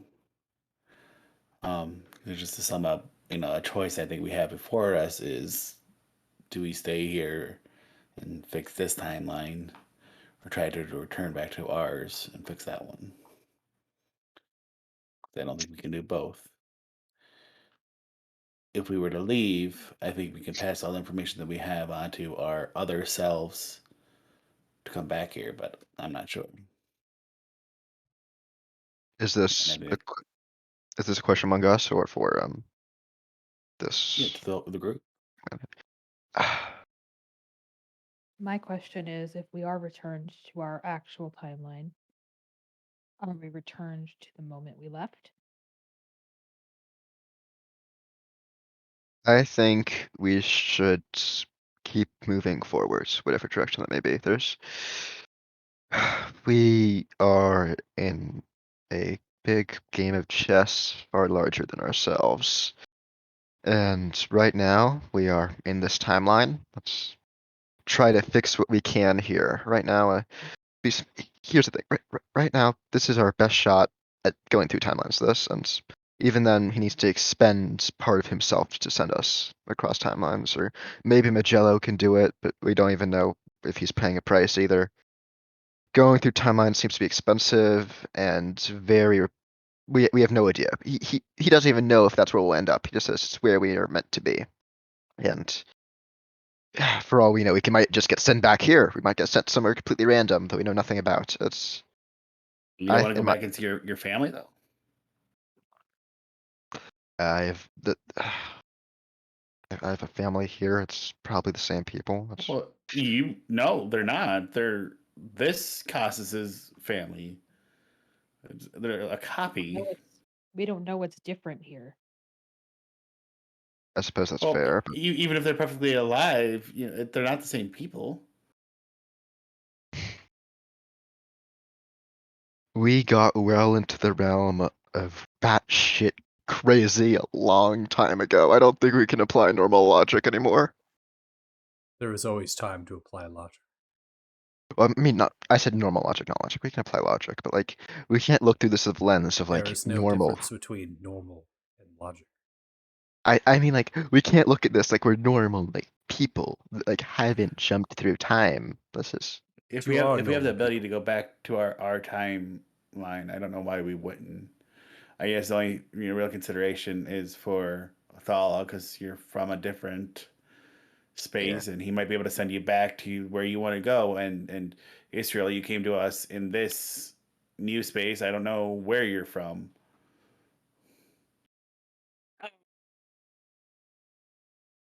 To be honest, I don't think I have much to return to. But I am curious, Felix. What is it you meant with your statement of either staying here to fix things? Like, what is entailed in that goal? So I mean, we just continue out with our original goal of defeating all the dragons in this timeline, right? That's I think why we're together. We're the chosen ones, and we can you can do that. But it seems like there might be this larger goal of Eric's and order, and having the planes, and a little bit over my head. But you know, um, if I had the choice, and if I have to, if I have to choose between two different timelines and one to fix and save and be the chosen ones, I want to go back home If and do it there. If if we are to believe all this, chosen one, and no reason not to at this point, then us being here means there's none of us there. And if we're not there, then what happens to the people there? um if I could intervene, if what this person is saying about something about the time break, and what Magello was saying beforehand, it seems that all timelines are converging or have some relation with each other. So regardless where we go, things are gonna be sort of the same. We're still gonna have to fight dragons. We're still gonna have to take care of Damodar. Regardless where we're doing them on what timeline, it's still not gonna be solved. And my whole theory before was maybe there are a bunch of chosen ones in different timelines trying to solve this, and no one is succeeding. So regardless of where we are and what time, look at me. I'm not from any time. I'm not from the last timeline, this timeline. It's in my body, and I'm here. So all of these timelines probably end up at the same place, and they're going to turmoil. What this person is explaining is very serious. It's something close to chaos itself becoming a problem and converging on itself and destroying us. Like the dragons right now seem like a little problem if I'm considering something close to what the devouring is like, where timelines destroy each other and deities start a war. So I don't think traveling to a different timeline is going to solve our problems. I think handling it here, continuing our path, because to be honest, if I'm saying anything, I think we're going to be traveling timelines a lot. And I think we're going to be moving around. And the more we mix up our heads with these stuff, it's going to be more difficult for us. I think we should stay on track and continue, because the more we go on and the more we try to backtrack, we're not going to get anywhere. What if we try to solve the problem here? Because we now he's offering that he might be able to bring us back to our original timeline. So what if we try to deal with the dragons here? I mean, we'll already be jumping through time in the first place. Maybe we can try to aim for roughly the same point in time when we left. You know, we go back there after already handling the dragons once. I mean, well, hopefully, but you know, and maybe we can just solve it there after we solve it here. Maybe that's what Magello is. I mean, from what I understood, Magello is at some point maybe a chosen one. Maybe the other members of his group already died, and he's kind of just going through timelines, trying to find young chosen ones and trying to get as many as he can to the point where they can fight, and just sending them from timeline to timeline to fix shit. Maybe he's the one who started the time break. What's to say? I mean, to be crib honest, I don't give a fuck about Magello. I guess I'm really in the position of, if I'm gonna be risking my life to save the world, I'd rather be doing it for mine. Um, but I, I, I guess I just don't understand. I agree that we're gonna be on a path, right? But if we're gonna have to walk this path anyways, why not do it in our home? Yeah, I get Agreed. that. I just don't think we're gonna be centered on that one home. You understand? I think our path is gonna be a path along timelines, along these congruents, along these bridges. There's gonna be times where we're not gonna know what day, time, hour, year it is. So, which is where we're at right now. We're gonna continue this path. And I don't think it's gonna end up at square one and we're gonna keep going off of square one. I think we're gonna be jumping around a lot. So, and my whole thing when Magello was telling us is that there's a bunch of chosen ones. There has to be something that's leading all together. It can't be sporadic and all scattered and meaningless. There has to be something putting to this. what makes you think it can't be meaningless? That's just, I mean, maybe it's not just that, but we're I, humans. We want to try to find meaning in shit that's meaningless. We could well, look at a it comes down to pond. like Sure. You go, two Felix. working theories, right? Either we're the original us, and everything else is a divergence off of us, or we're just one a copy of whoever the original is, right? And until I know different, I'm gonna assume that I'm the original because fucking look at me. Um, and if that's the case, then that means that our timeline is the prime timeline. If there's no prime timeline, I mean, Then this this doesn't fucking is matter semant- anyways because somebody this else is in some other semantics. timeline is gonna fix it. This is semantics. I agree with Felix. I would like to go back to my timeline where I know how things work. I know who to worry about, who not to worry about. Here, I have no clue what is different and what is the same. I am functionally useless the way I am with the Like, the you're always story that useful, I've but I seen. get your point. okay. Original Here. timeline. But There, I know how to operate. then I guess we're going back. That's the case. Well, But no, we're not forcing your hand. We need to talk, and Joe is awfully, deep in thought right now, so he probably needs an opportunity to weigh in. But I suppose you're right. Mr. Morsatra. I'm referred to as Sotoric. Yeah, sorry, I'm really bad with names. I called Magello McMillan the first time I saw him. It might take a It's bit. fine. This feels like after I have divulged a great many secrets of time and the order of the universe, I felt like it was necessary for you to at least remember my name. he doesn't even I- know my name. Don't feel yeah, offended. it's fine. You said there was the crack in time. I'm assuming that wasn't recent. When was that? Right, roughly. I don't know.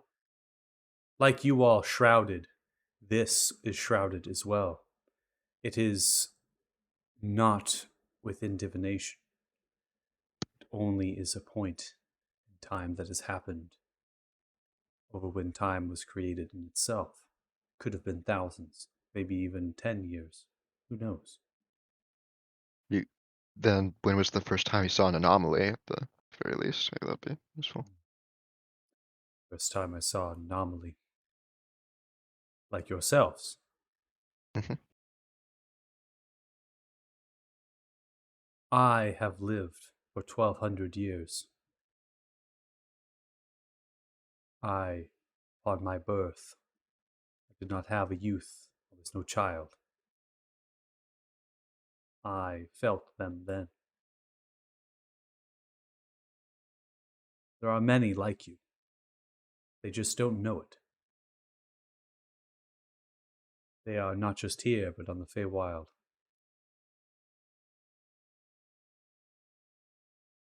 You each contain the same. Something that stops divination. Something that should deceive you in the future, and the past, and the present, but cannot. Your actions leave wakes. Through the ripples, you can be seen.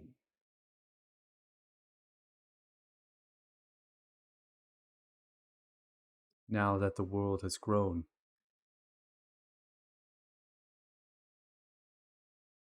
there are far less of you.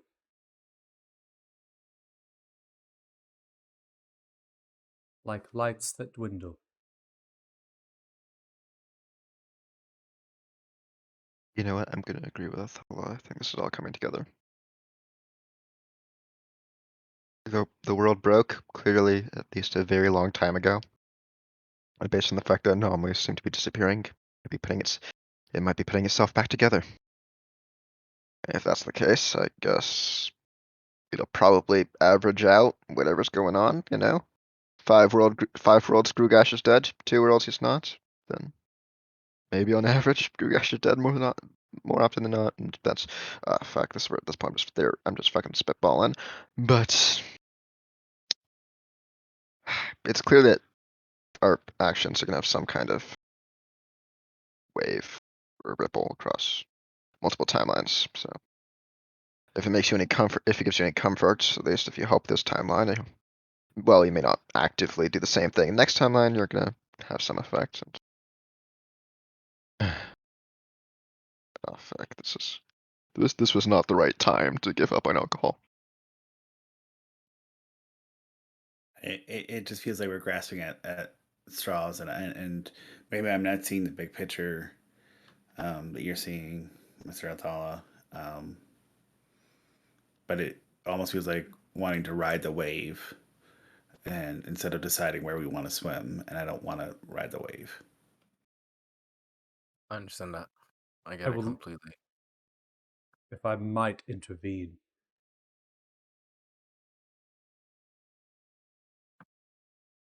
Something that you need to know, as you have delegated and spoke about each other, morality and ethics, and what could or could not be.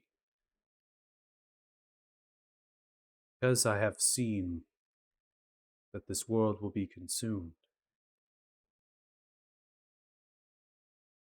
does not mean I saw all of you.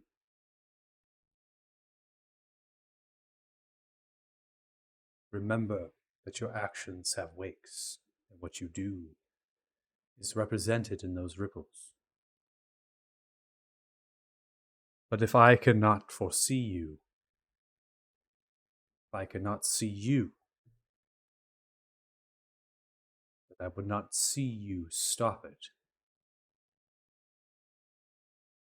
or could I see you not stop it? Or there is no ripples to track you after the consumption. Nor can I foresee into something that does not yet exist.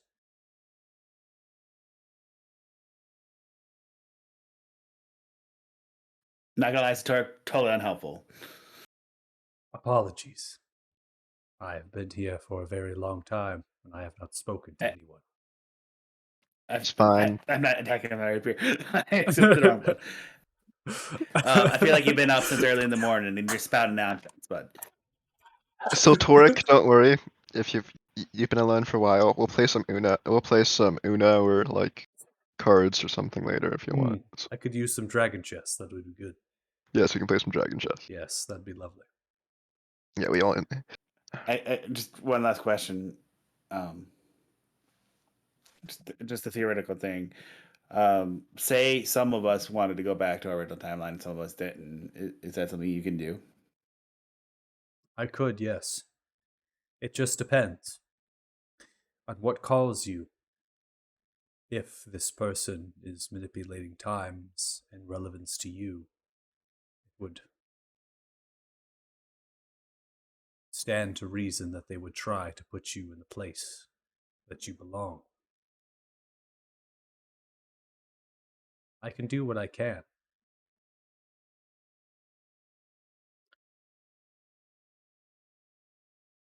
If you wish to have it as the way you had it before, I make no guarantees. But I can try.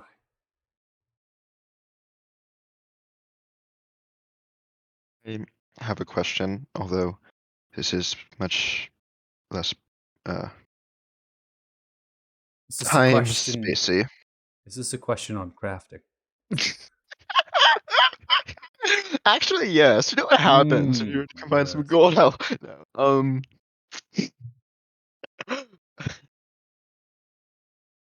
No. Do you know exactly what Essence of Dragon is, and if there's a effective way to find it quickly? I know that the essence of dragons were used by the prime elementals to diverge them and control them, grow them, give them power.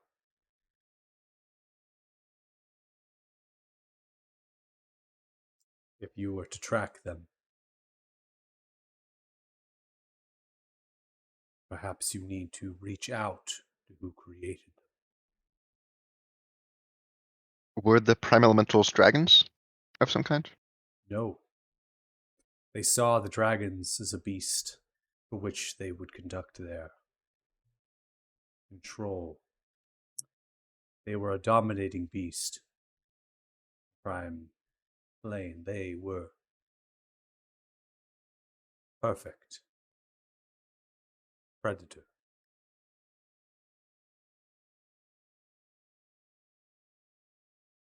You said you could send us to our timeline. Could you send us to the elemental planes? The elemental planes are shielded. If I sent you there, I would be sending you in blind. Yes, we probably shouldn't be going somewhere Something seemingly that- as dangerous See- as. Something that it seems that you have had problems with before. Yeah, I must assume that if the creatures that treat dragons like dogs live there, it's quite dangerous, and I'm not going in blind. Also seems like what Magello did to us. So I would not I'm do that to you. Unless that's just what you wanted. Consent is very important, Sultoric. Yes, it is. I'm 100% in the consent category. Is there any more questions that you have? Well, I'm sure, but this it's is 11:22, and I gotta go to bed. So Yes, I believe Faith has to go as well. We could talk about this for more hours. yeah. But I don't think any of you are going to be able to wrap your heads around what Sultoric is saying. So a lot of it Kinda is, I got need it. to take the week to think about what Felix would do in this situation. Yeah, So. Sultoric Yeah. is a literal creature. What they're proclaiming is this deity. They don't even know. They just have purpose that they have to do this order, and they have done that purpose by harnessing the arcane in the Feywild into this ball of energy that they are connected to. It's part of them, and they have been targeted by Feywild deities to be destroyed. They see that as a threat, which is why it's here. And then now another deity wants to take it, which is Orson. So there's this thing where they're trying to get power in this whole dynamic. And here's a dude that just holds himself in a domed, literally a small, tiny ass chamber for hundreds of years, trying to protect this damn thing. No questions asked. This is my purpose. This is what I'm about. Does he give off like a sort of aura? Like is there any energy coming off of him or anything, some sorts? Not him in particular, but the energy from the ball is giving off. And so as we conclude here, they actually begin to walk towards the ball and they begin to disperse tiny little blue lights and then go literally in all these little waves of lights into the ball. That is literally them.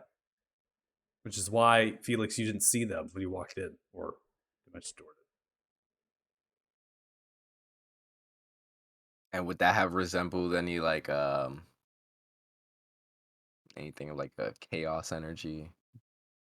Like No. how the astral sea would look?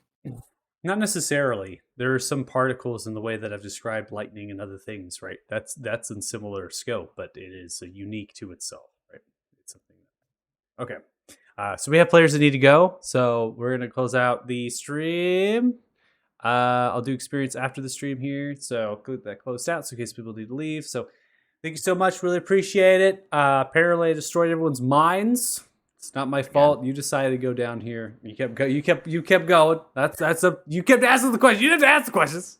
I understand what's going on. I don't think the questions are over yet. I mean, we might be spending the whole next session doing the questions. I mean, Mikey, don't worry. Yeah, here it's fine. We're just gonna talk the whole time. So hopefully you join us again Saturdays at 4:00 for another mind-bending trip of massive information and this craziness that's happening. I really appreciate it.